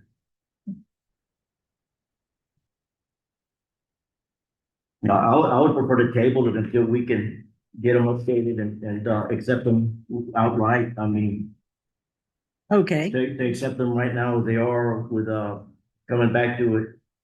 Yeah. I'm not comfortable with that, so. we can do that. And then the July 13th meeting. Those are okay for me. Yeah, I'll work with those things. The July 13th ones. Yeah, that's fine. Okay, I'll work too for those ones. The July need a 13th. motion? Motion to approve July 13 minutes. And second Okay, Angela Sainz Arevalo, Robert Garcia, Dominic Hernandez, Aye. Naomi Hernandez, Aye. Alfonso Solis. Okay.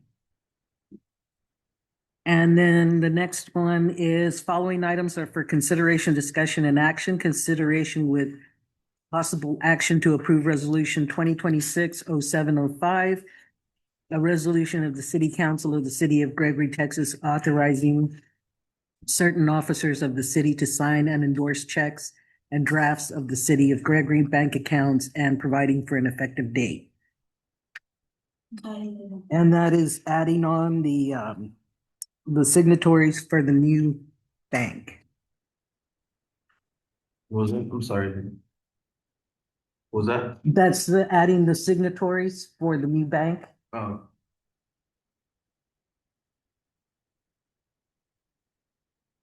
So it's gonna be the mayor pro tem, and city secretary right now. Right now, until we get Until a we get an city administrator, administrator. Yeah.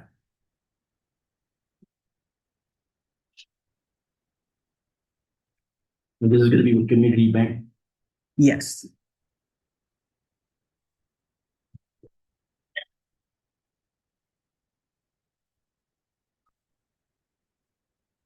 Is Community Bank named in here anywhere? I couldn't find it. It's important. Huh? Oh, you're talking about where it's at? In there, no, that's just for the signatures. That's where it's. Okay. Yeah, we already approved the bank. No, but it doesn't reference the bank that's who we're. No, it's just for the just bank accounts, signatures. Who's authorized to sign?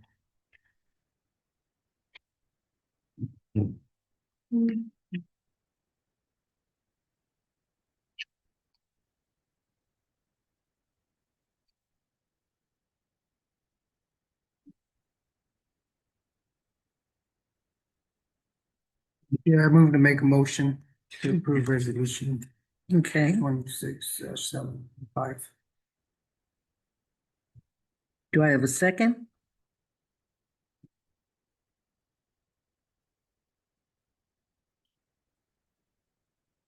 Okay. I'll second it.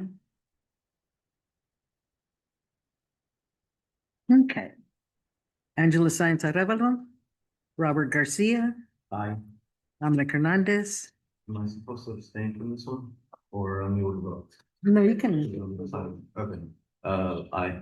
Naomi Hernandez. And Alfonso Escalante. Aye. Okay. Next is consideration, discussion with possible action, maintenance and service with water and fire equipment located at TEDA TPCO in Gregory, Texas, requested by Ernest Reyes, EHS Supervisor, and Terry Cottrell, Director of Plant Operations.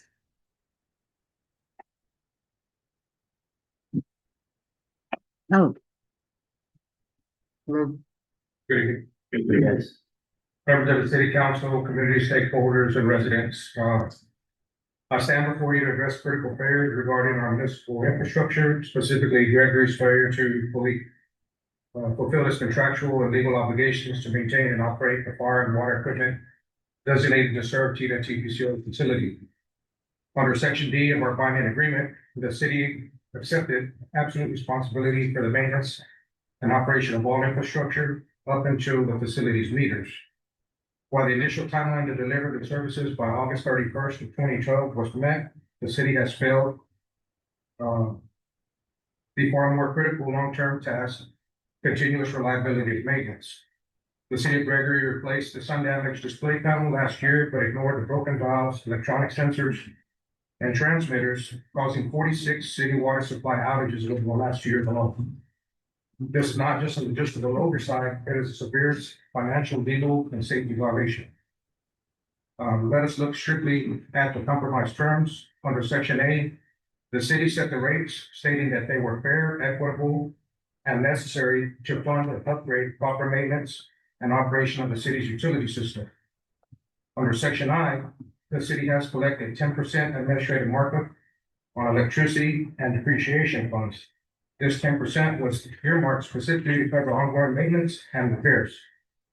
The funds were paid by TIDA TPCO, but the physical maintenance has never happened. Under Section 8, the city of Gregory was approved for a $1.5 million EDC loan. $575,000 was repaid by TIDA TPCO. A fixed depreciation model deemed the fees $275,000 to be collected over 20 years at 6% adequate to cover equipment replacement. Neglecting routine maintenance has caused the equipment to fail prematurely, wiping out our calculated depreciation lifespan and potentially exposing the city to massive emergency of capital liability. Under sections F and G, TIDA TPCO is exempt from rate increases that use additional maintenance to pay for additional maintenance services. This goes for city bond programs as well as your proposed terms. Furthermore, the failure directly impacts operational, logistic, and community safety. Fire protection under Section C, our agreement dictates a 200,000 gallon water storage tank and pump system scaled for fire protection under the EDA grant guidelines. By failure to complete the enclosed pumps, valves, and electronics of the system, the terms of this agreement have been compromised, along with the structural integrity and primary fire protection infrastructure for a massive industrial site. Should RTFC ever have to respond to a large-scale fire, we would not be adequately equipped to hold the line while a relief was en route.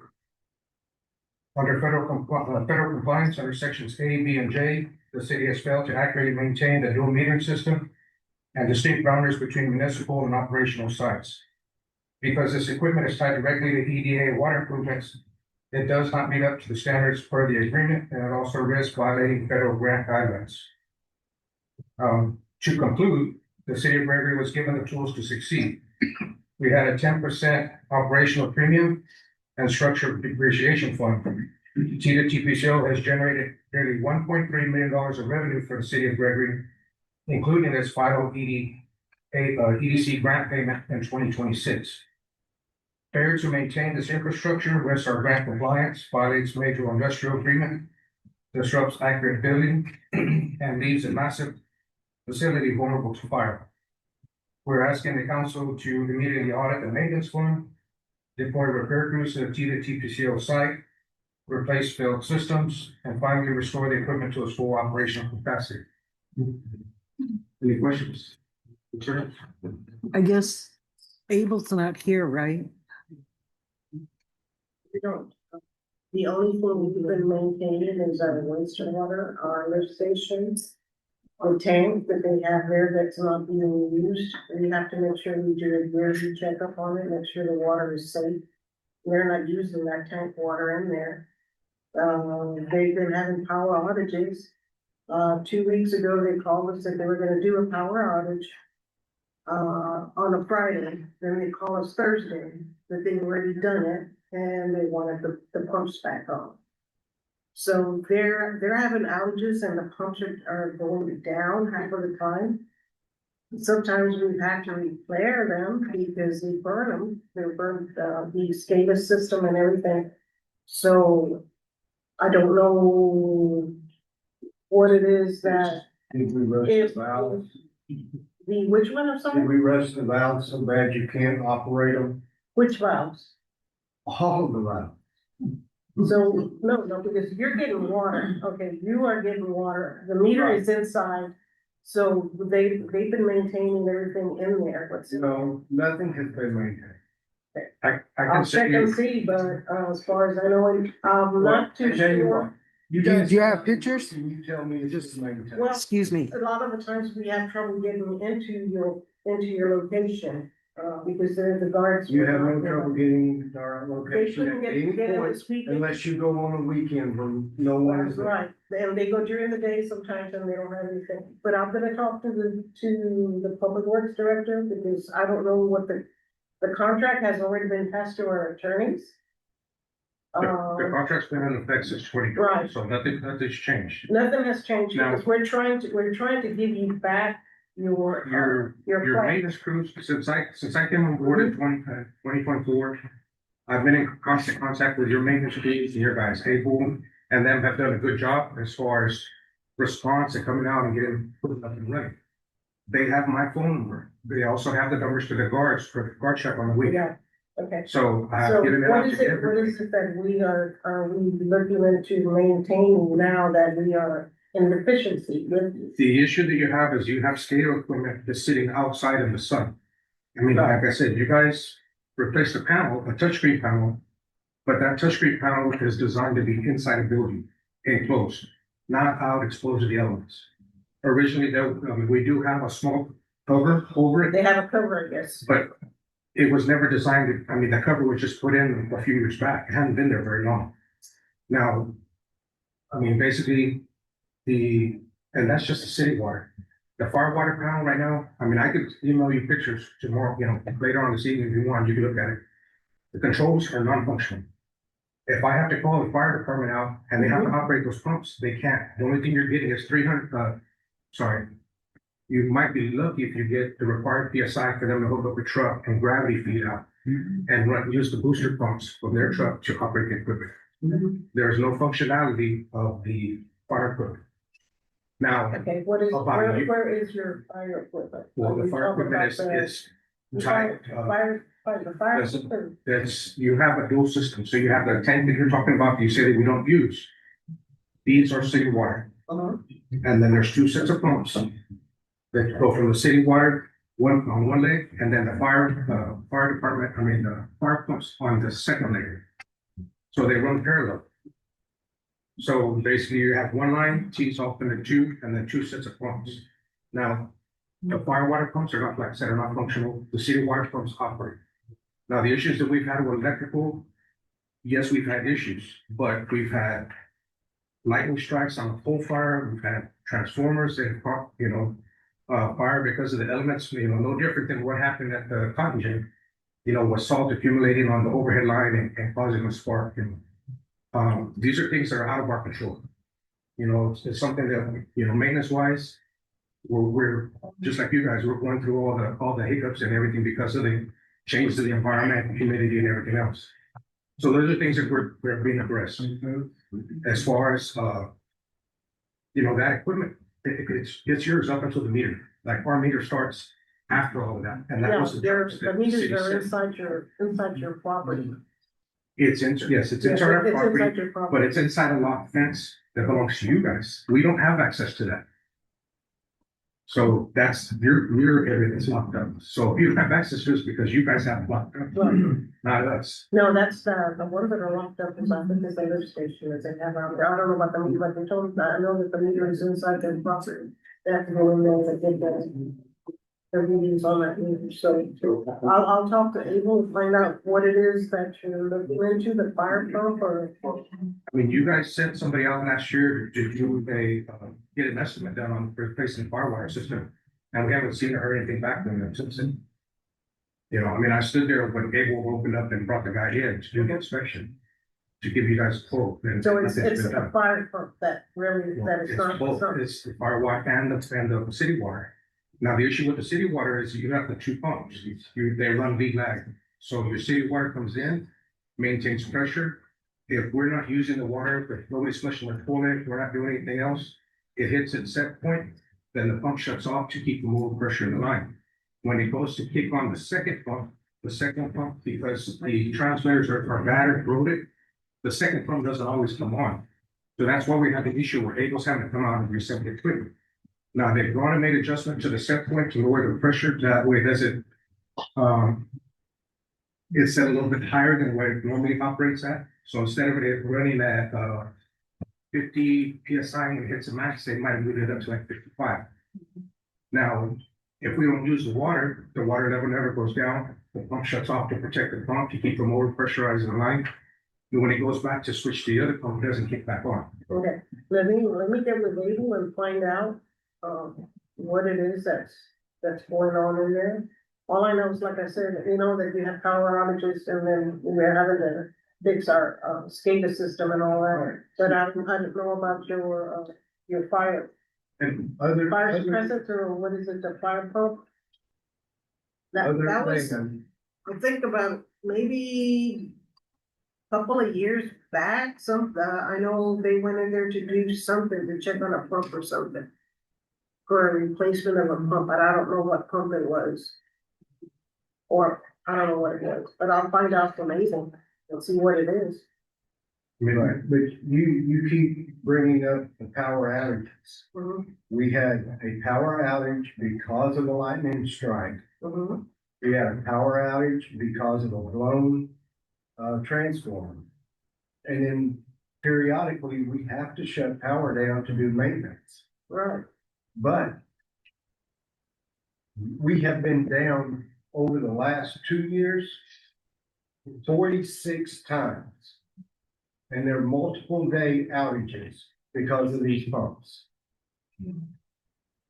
That's not counting power outages. That's not counting blown transformers. That's not counting anything.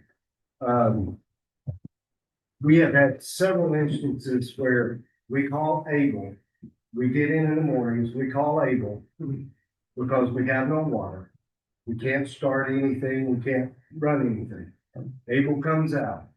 He gets the water turned back on. He leaves. 2 or 3 hours later, we have no water. We have to call Able, we have to wait on Able to come out and restart them. It's, number one, it's a super big headache. It stops our production, it stops any activities we're doing. But the main and the most important is your equipment is putting us at a tremendous fire risk. We use RTFC. If we have a fire, we have no pressure to run the fire pumps because those pumps don't work. RTFC is 30 to 45 minutes away, depending on traffic. What happens to our facility if it catches fire? We're constantly seeing grass fires everywhere. What happens to our facility in 45 minutes if we don't have water? It's gone. $400 million investment gone. Because 2 pumps, the city has not maintained 2 pumps.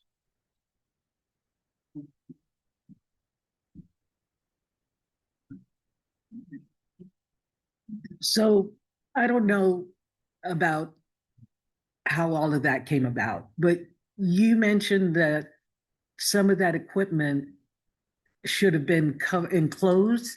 The whole system should have been. It all should be Okay. inside of this. Have you enclosed it? No, it's your equipment. We can't enclose it.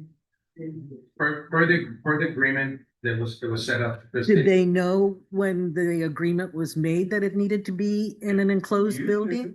I didn't know. I haven't been here. I'm saying you as the city. I'm not saying you. So that's why I'm asking, because I was not here when that went up or that agreement was made. Put the equipment in. Your city is the one that should have known the specs, the requirements on it.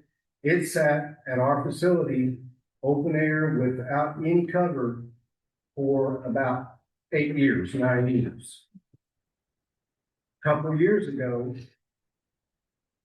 someone come out and built a shed top over it.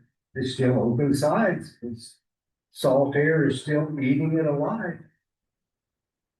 It has been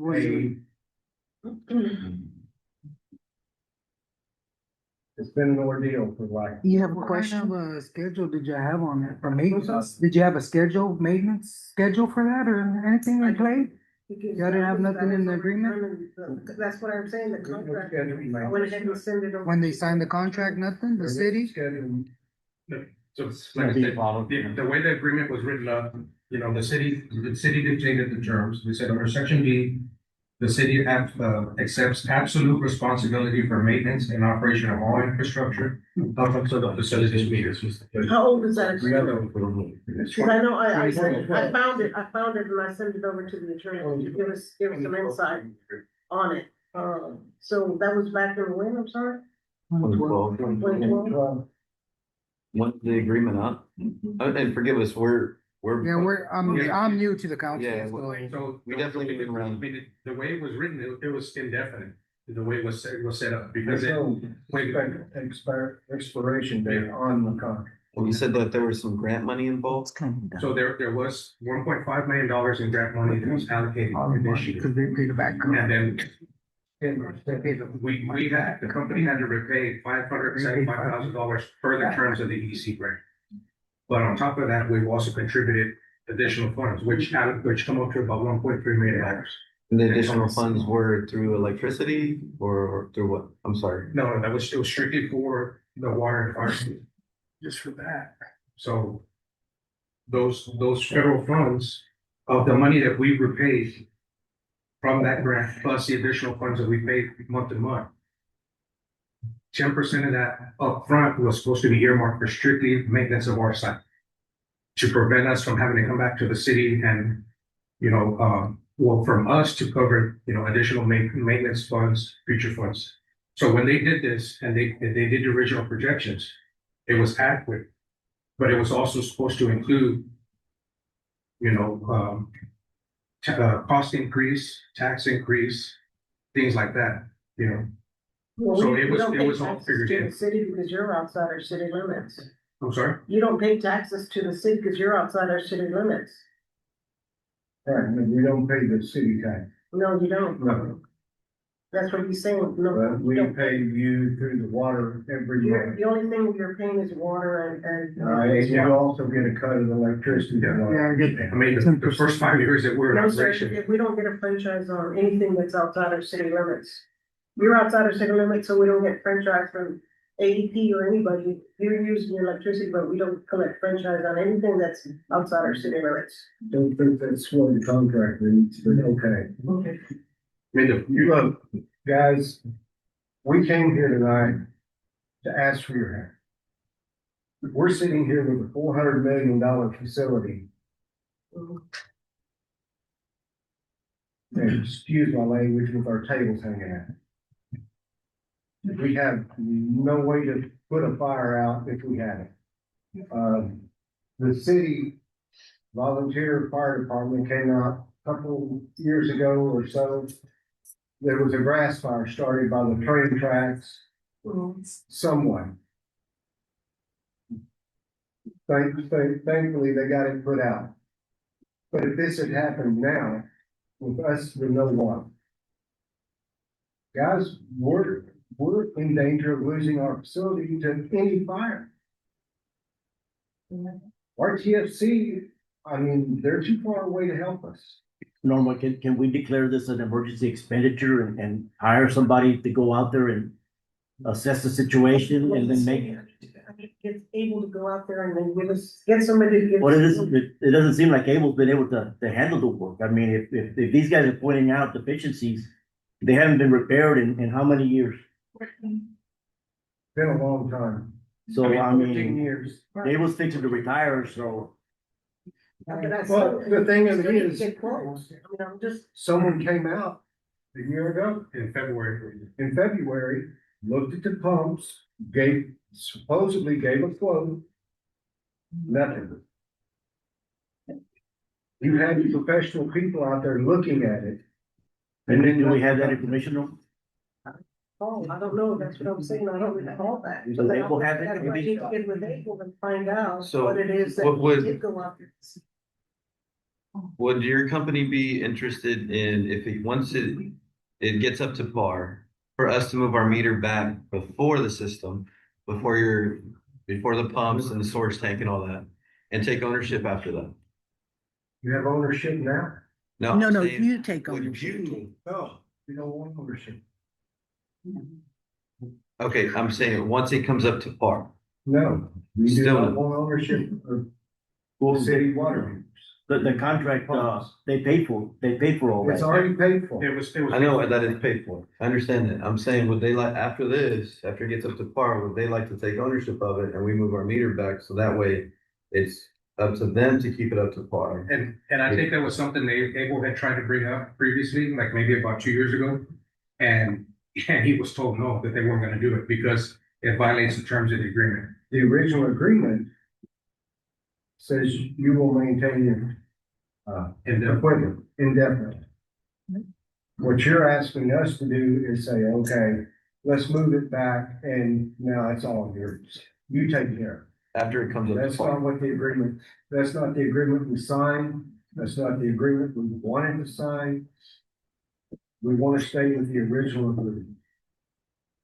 We don't want to transfer ownership of anything anywhere. For the federal grant and the guidelines that the city provided.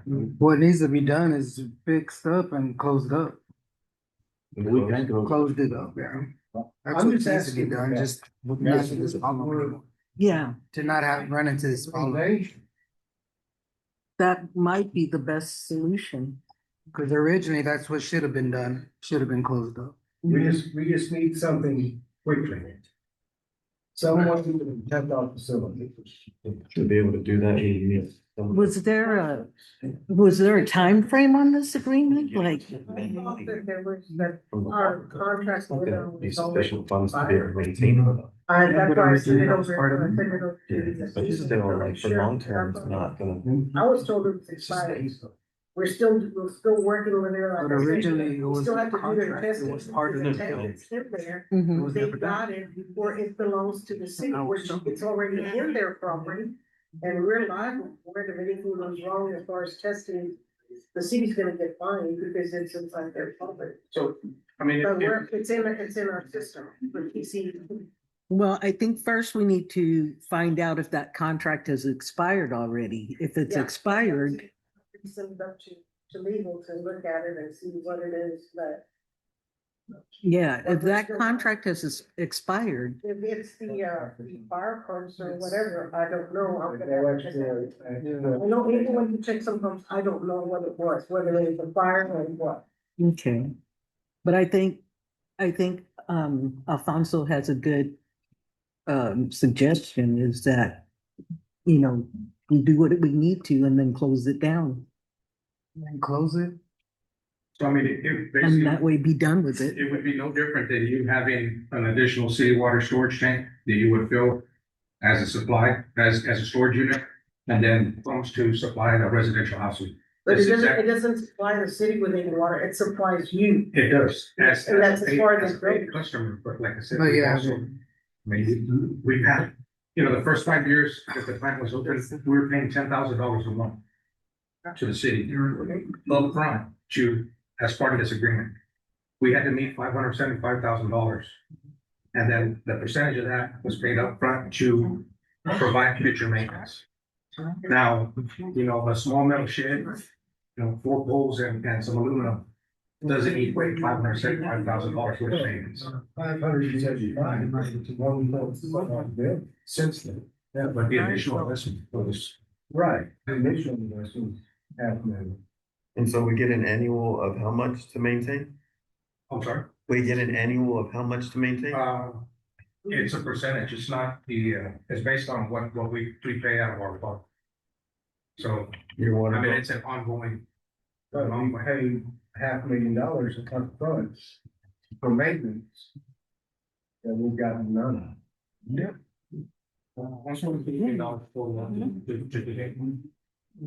Would have been done. So if legal doesn't, We've been out, like you said, $1.3 million today for nothing. so if Ava doesn't have that assessment, we need to send somebody over there. They just, not too long ago, they just, came and worked on the skater again. And. Yeah, but they keep working But on I it need- because it's exposed. Like I said, I don't know what pumps whatever pump he's talking about, whether it's a fire support pump or what, fire pump. I need to send David to make sure, I know he went and he went to look at some pump and I don't know what it was. Or it's They were talking more about- than just the pumps, your valves are rusty, where they won't turn. You couldn't open or close the valves. Your controllers has no panel, you can't see anything on it. It's working, but you can't read it. Whatever the face of it is burnt out.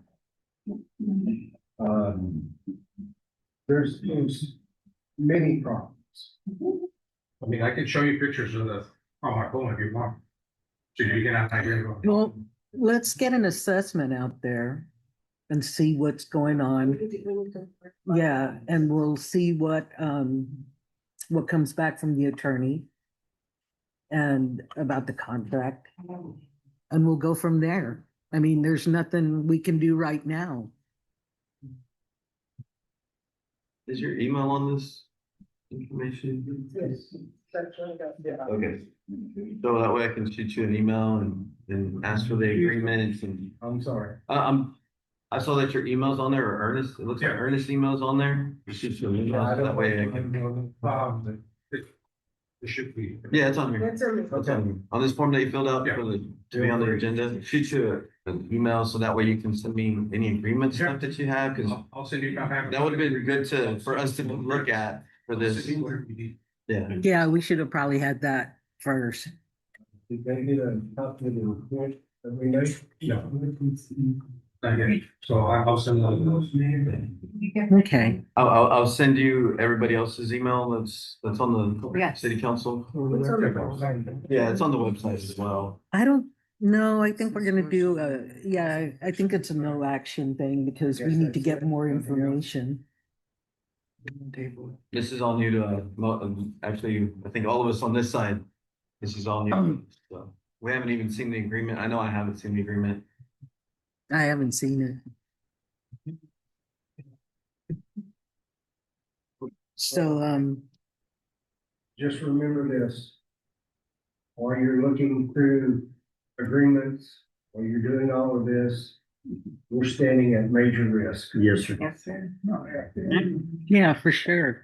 But we need to know what the agreement was and, But we have not seen it. So So, we can't take that risk. If we are still liable and something happens. to this right, guy, right. So we We're, need we're to gonna get, get sued. we need to get an assessment So, of it but I first. mean, You have to get. I mean, what do you know about it? What do we know about it? We don't know anything about it. So we need to get an assessment first and see what's out there. we know that. And maybe we need to go out there and look. well, I mean, I don't see any point in me going out there because Is sitting there in a inoperable situation. Right.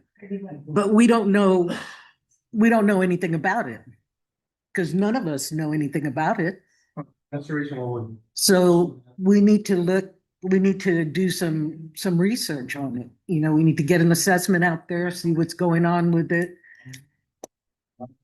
But I do believe I am in agreement that Plan.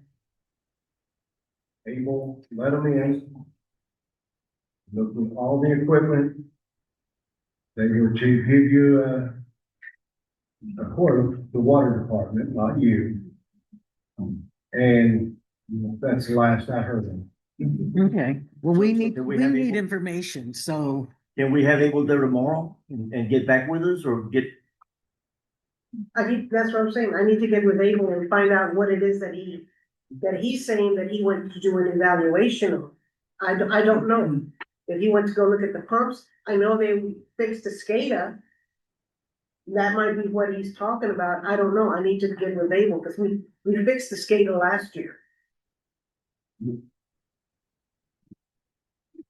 No, man. is there any way that we would be able to meet with Abel to ask questions about it and see what's going on? And I mean, we're gonna need to get an assessment on it. We can't just go in there and say we're gonna fix it without knowing what we gotta fix. So can we make a motion to table this upon assessment of the legal obligations and I guess review of equipment at TIPCO in Gregory? Yeah, well, we're gonna have to, because we can't make a decision on this. No, but to also have the information needed from legal to be able to make any decisions on their next. Yeah. We need to get more information.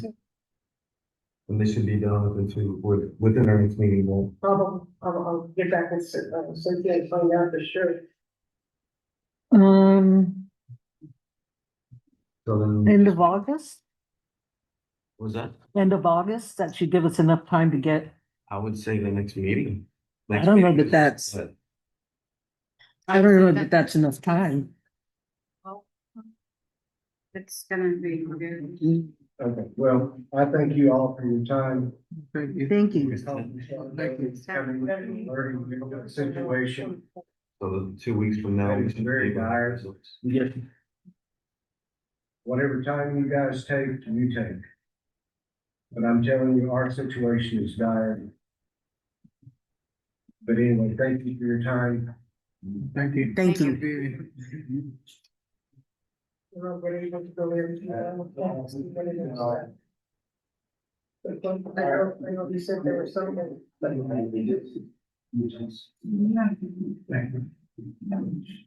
Noel, they did the whole system. The whole system that the city did. But I think we should make a motion so that was all Yeah, of our information.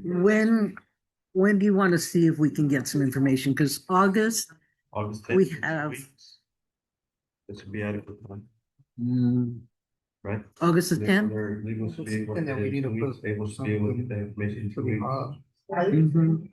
Mhm. So what's gonna, that's what I'm saying, I need to talk to him tomorrow and get whatever information that he has, I don't know. So roll it over to the next person. Yeah. So let's see what we can find out by the Do tenth. I put just no action at this point? Yeah, it's no action. Or should we do table? No, let's just do no action right now and see what we get back in time for the tenth. We can put it back on the agenda. Okay, I'm gonna put no action and do some attorney. Yeah,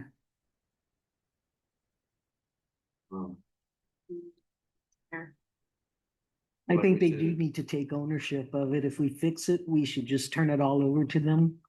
I don't know what the particulars are of that deal, but it doesn't sound like it was a good deal for us. Not at all for indefinitely?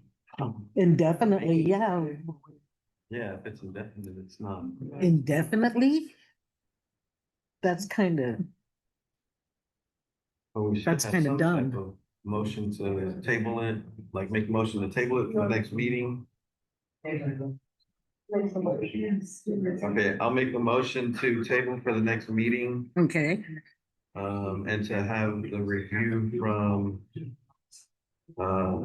municipalities on what all is needed to bring it up to par, and to review review that agreement. legal.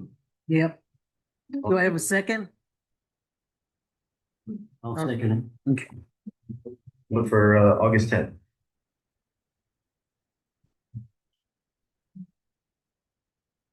Okay. Angela Saenz Arevalo, Robert Garcia, Aye. Dominic Hernandez, Naomi Hernandez, Alfonso Solis. Discussion with possible action to return services for city attorney for the city of Gregory, beginning date of August 1st, requested by Alderwoman Naomi Hernandez. I want to make a motion to table that for a later point in the meeting. You want to move it down? I want to move it down, yes, ma'am. Okay, to old business? The old meeting. Okay. No second. Well, we're just moving it down. Oh, you made a motion. Let's see, we already saw Mr. Snedeker, the interlocal agreement. Do y'all want to accept that interlocal agreement with the county? I'll make a motion to approve interlocal agreement between San Pat County, Texas, and Gregory, and the city of Gregory. Okay, second? Second.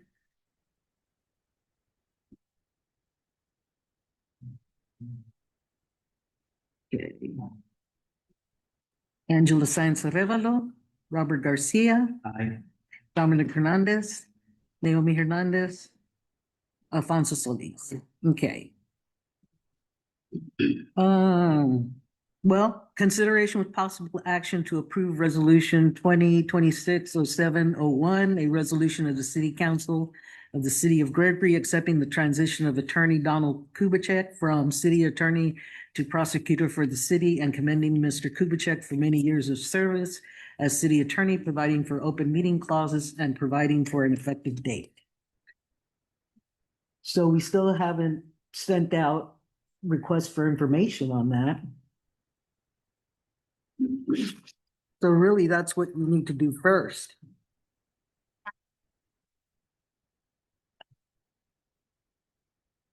We agree with that. Request for information. We need to send out the request for information.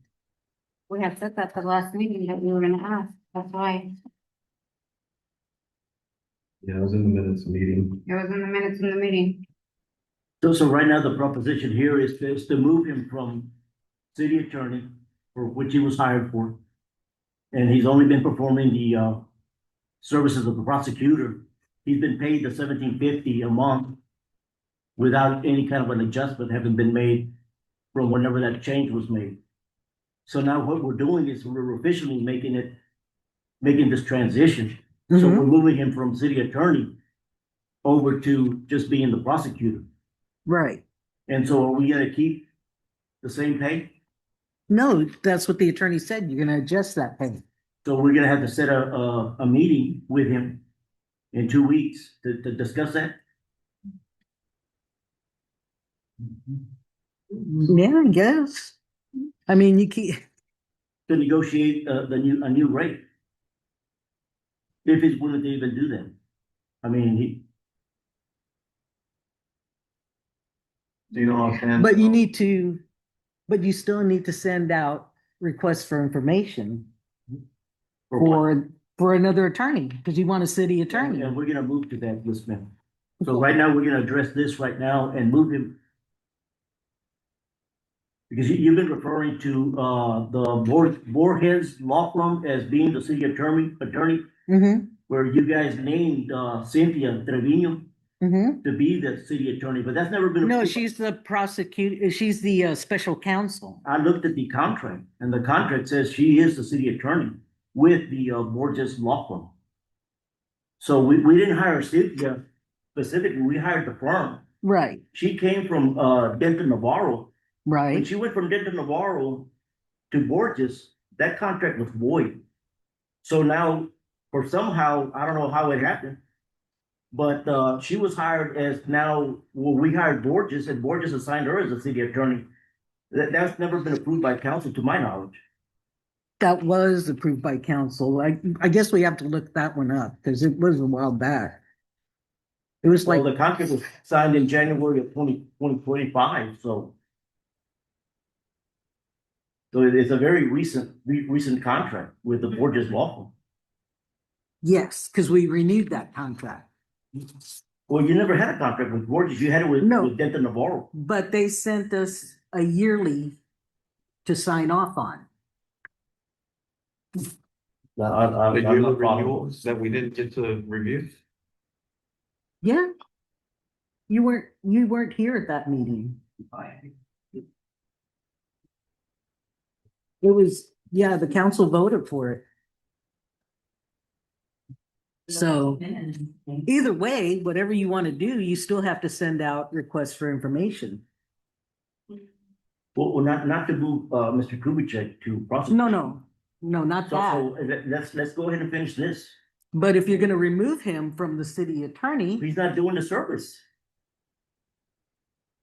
He's sitting here as the city attorney, but he's not participating. And when we've asked questions, we've been told that he's not the city attorney.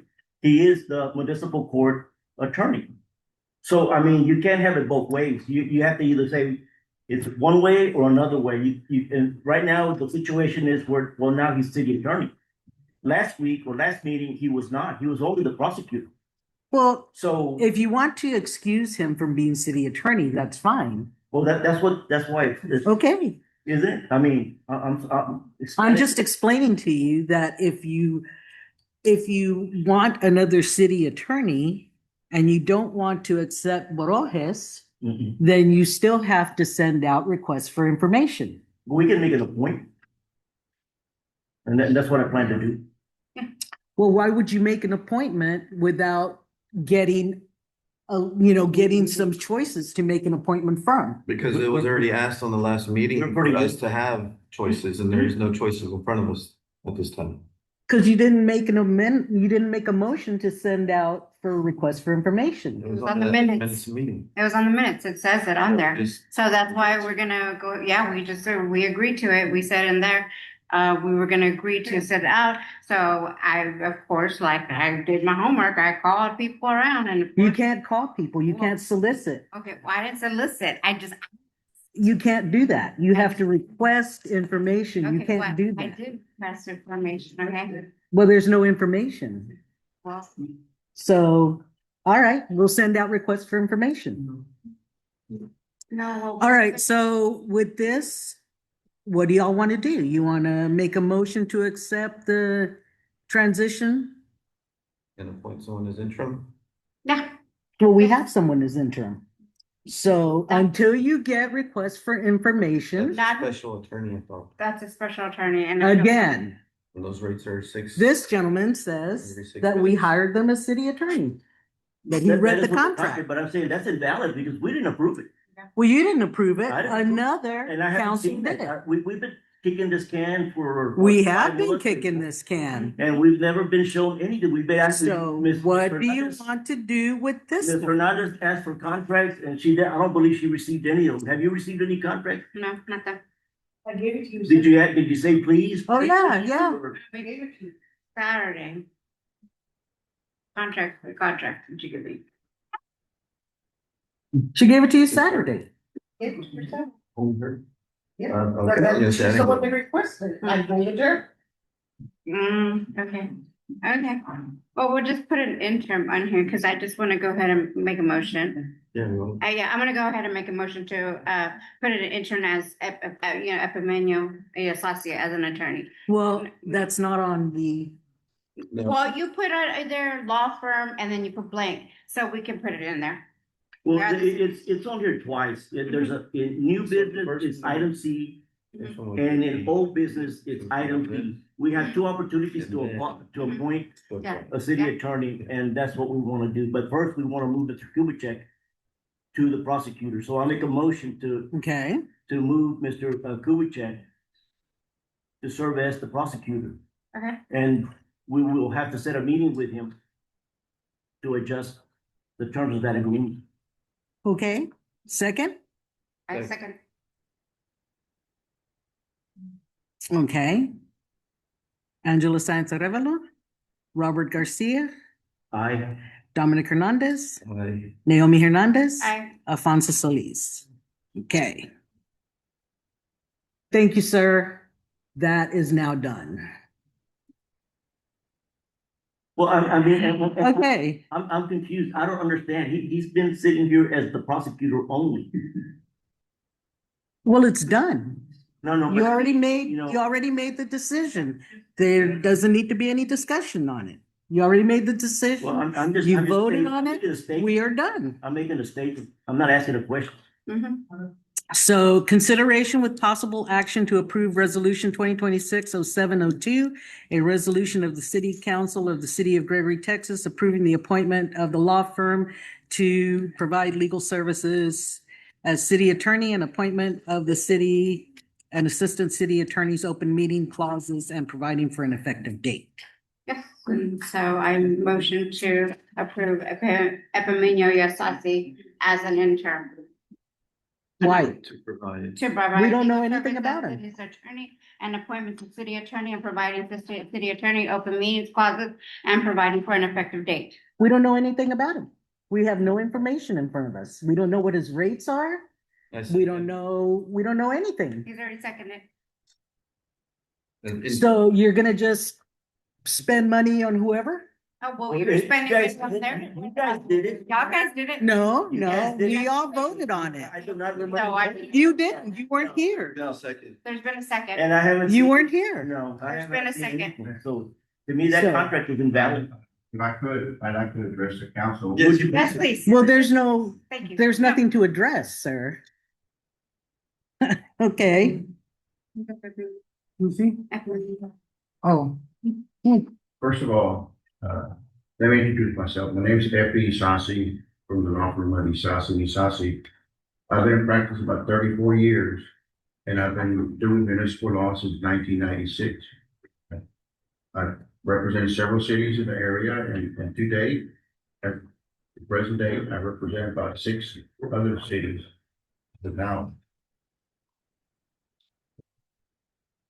but it brings me a lot of distress to see the confusion, the conflict that's going on right now. I don't want to come into a council that's so divided.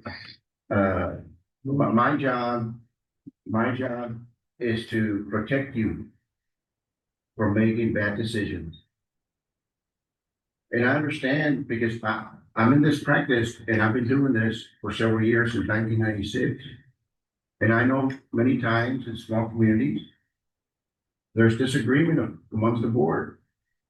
But you gotta do it in a, like this lady here said earlier in the meeting, you gotta be able to agree to disagree in a constructive fashion.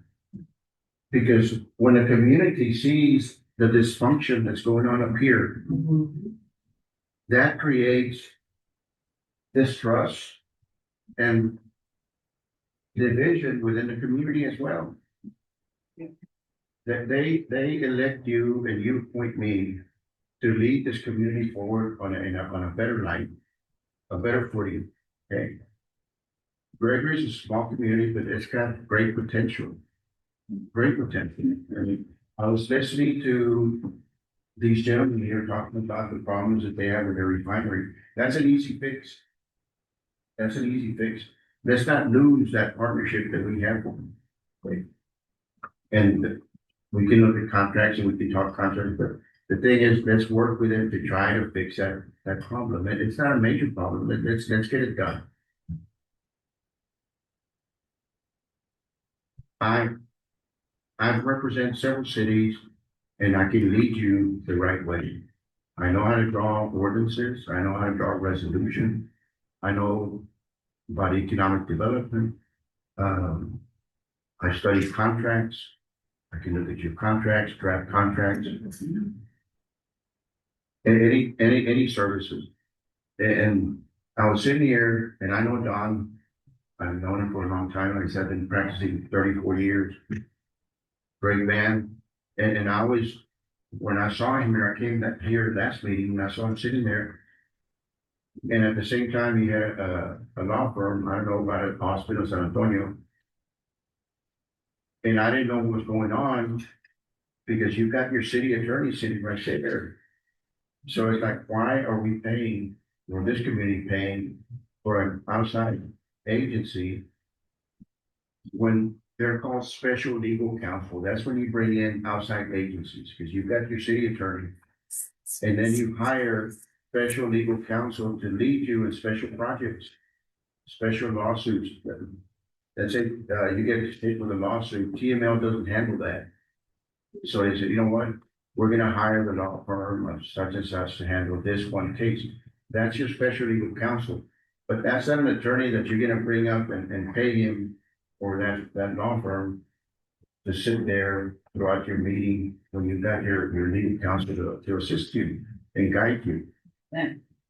That's my job. Well, that would be my job if I'm approved and voted in.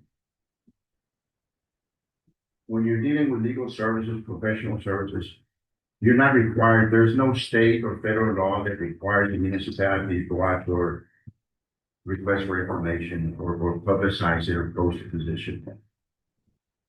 You can make that decision on your own. Okay? And I'll be comfortable with whatever decision you want. If the majority says, you know what, we're gonna post the position, I'm fine with it. If you already make a decision and bring me on board, I'm ready. I'm enough for the challenge. Okay. But again, we can only do so much for a community if we're united.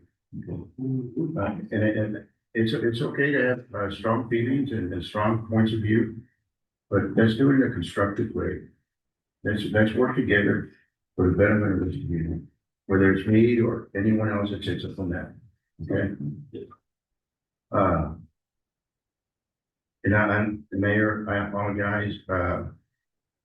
I just got off the plane.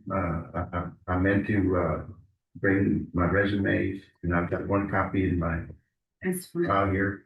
So that you can see, I'm well versed in municipal law. I know this is a general type A municipality. Odom is a type A municipality. Bristol, that I represent, is a type C municipality.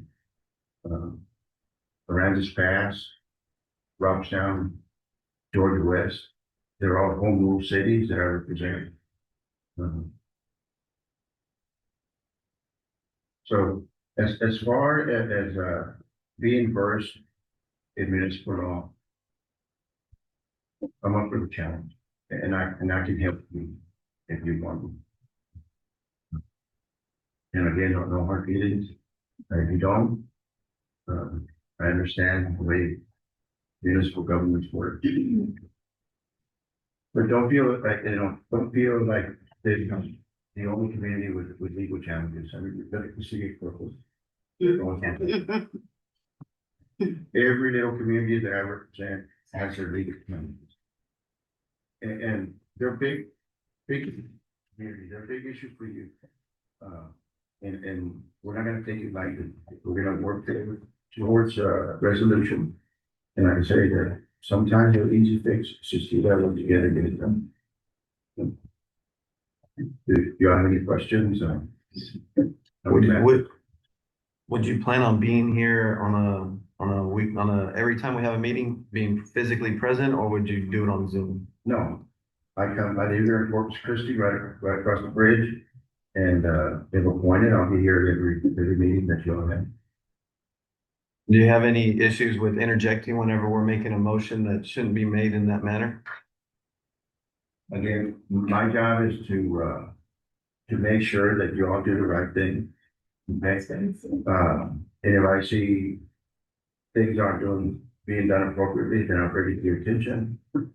Not to call you out in front of the community or try to demean you in any way, but to protect you. Okay? Thank you. Protect you, make the right decision. As a city attorney, sir, would you also be able to do the municipal court prosecution, the whatever service is required there? I perform prosecutorial services for George West, Robstown, Ingleside. Lorenzo's Pass chose to do it hybrid.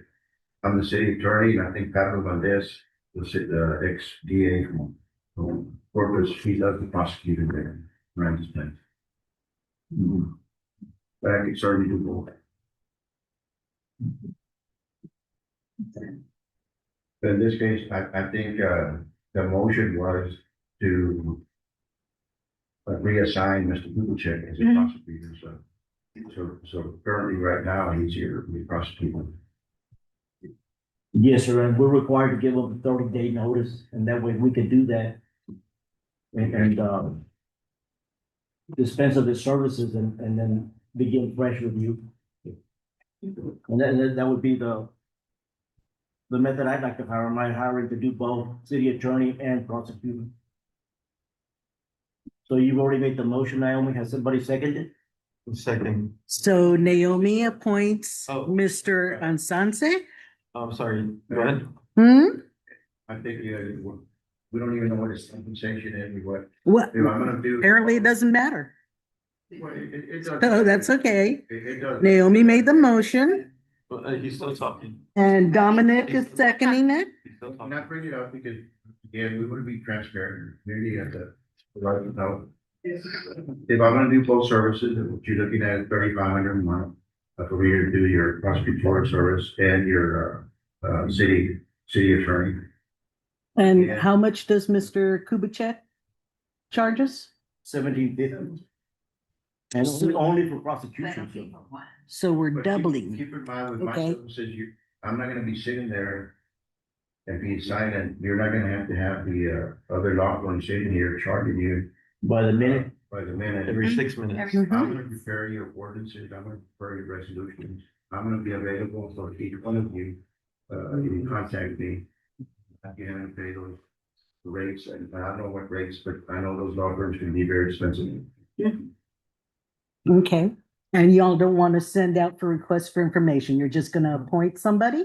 Well, we're not gonna Alright. get No, anything she back. said I mean, we she said need to it's- discuss it in a meeting in our closed sessions where you yourself have gone out there and requested for bids or for whatever qualifications, and you haven't received responses. Is that was for the information you provided us? Well, there have been other things, yeah, that we've gone out for information. We haven't gotten any, but we didn't send anything out.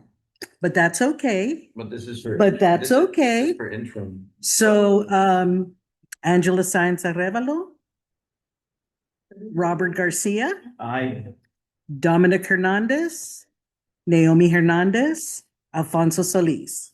Okay, there you go. Thank you. Thank you, sir. Thank you. Final is consideration with action to appoint Mr. Aaron Boyce to the Gregory Economic Development Board, 4B, under consider recommendation of the 4B board. What's his name? Epimenian. Take my seat. Yes, please. Please, Thank you. thank you. Thank you. Thank you. So what do you want to do with that one? I thought we said no on that. Well, you never made anything. You said, you Because kept it's a- tabling it and tabling it and tabling it. Because they said. So this is the last They one. have no openings. They said it themselves. They have no openings. Okay, so motion, I went to the meeting. motion? Hold on, we're just getting him caught up to speed of where part of the agenda we on. So I went to the meeting and they said that they had no openings and they are out of compliance because they have no city council members on there. Well, they were going to revise the bylaws. They were gonna revise the bylaws to. Cause it had been 7, they moved it to 5. I'm not sure why, because the bylaws that they changed was. It had a range between 5 to 7 council or members, board members. But then they changed it to just 5. When was it changed to 5? I don't know. That's what We haven't approved those bylaws. No less than 5 and no more than 7. No more than 7, but Mr. Ernest Solis Jr. told me that they were revising the bylaws.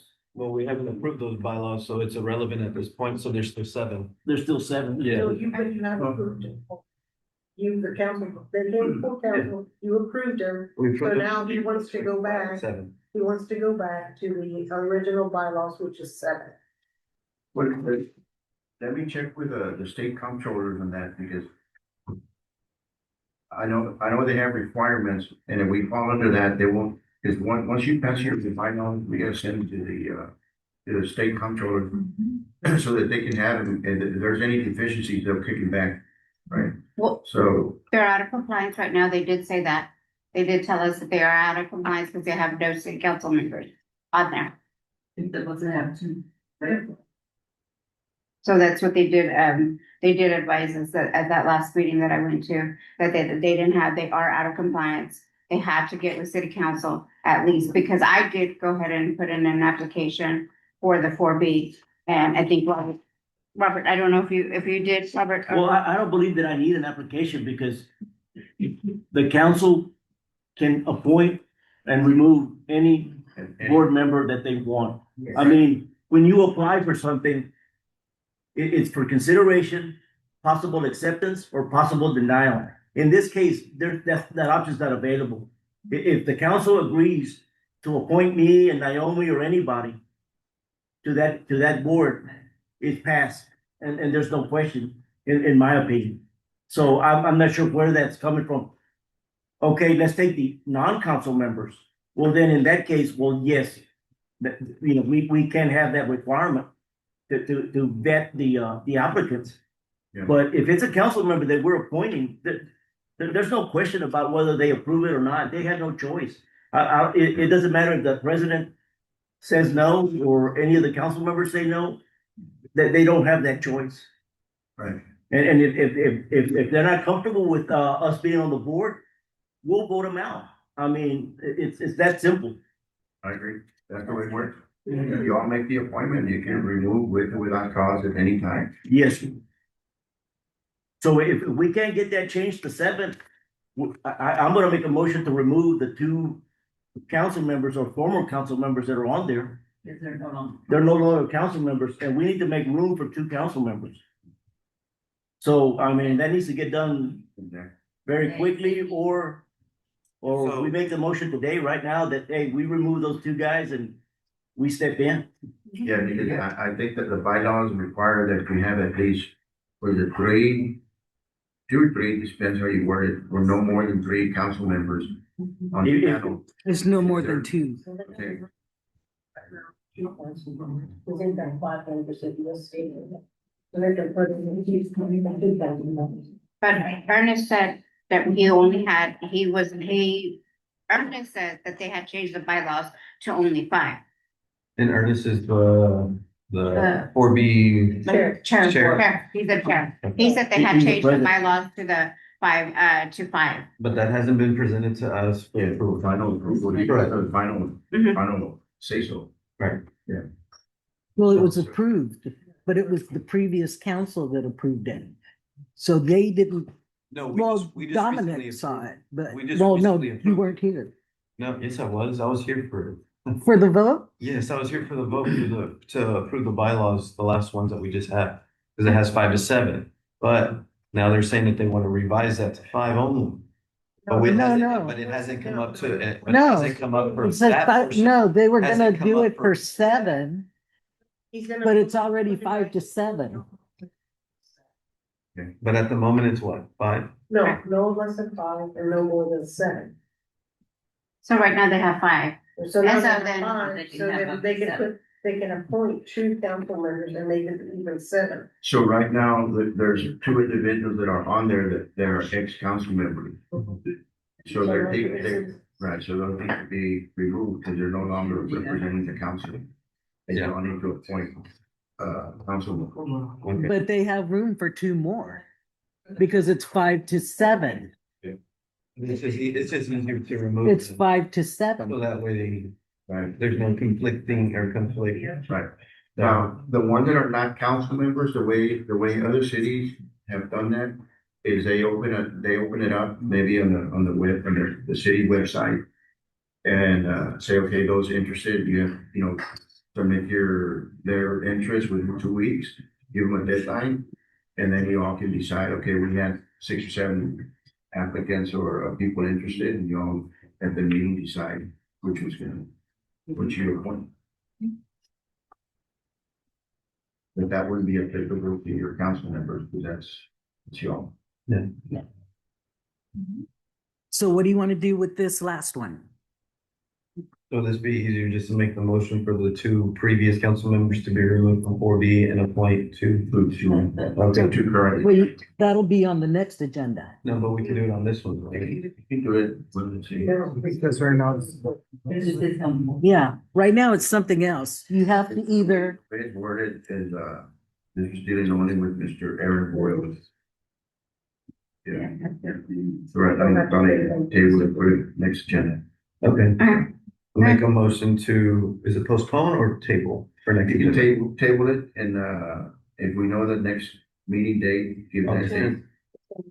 well, actually, you can't table it because you've been tabling it for a while, so it just falls off. Yeah, it just falls off. Unless you give a date, and that's why then should I make a motion, we table this to their next meeting, August 10th? Well, it's already been tabled 3 times, Well, so it's just gonna fall off. we're denying Aaron Boyce. And then we're adding for the next meeting, we're gonna add the appointment of 2 people. Is that the way I understand it? Yeah. You can also do that. Yeah, it's just gonna fall off. So this one lies, Yeah, So you can say, do I have a motion? If there's no motion, it dies for lack of a motion, right? And then you no longer consider this one because it died for lack of a motion. And then at the next meeting, you put it back on to appoint 2 council members and 2 yeah, there's no motion on that. residents. And when do we make that motion to put that on the next agenda? You see, Just gonna get with whoever draws we passed the agenda. And then, we passed the, Is it a Oh, this requirement one. for this, for this we moved it, remember? oh, yeah. to be put on the agenda, or can we just, yeah, just, email? and that's a Well- super. There's nothing to do with that one because you already did it down here. Okay. Yeah, so there's nothing to do with C, so there's no motion there. There's nothing to do with that one. Yeah. This one falls off. It was part of that. Okay, so then there's no closed session, there's no open session. There's nothing under others. Tristin, do you want to talk again? Cause I'm ready. I need to eat. I didn't get mentioned is the 501(c)(3) status. We have already ran. Mhm. Point to pay the $600 to register the nonprofit and apply for the actual nonprofit status. As far as that goes, we're just trying to find $600. Okay, Everything okay. Good job, Tristan. Good job. So motion to adjourn? Motion. Second? Second. Okay. Angela Sáenz Arevalo, Robert Garcia, Aye. Dominic Hernandez, Naomi Hernandez, Alfonso Solis. Aye. Okay, thank you. Have a good evening. Good meeting.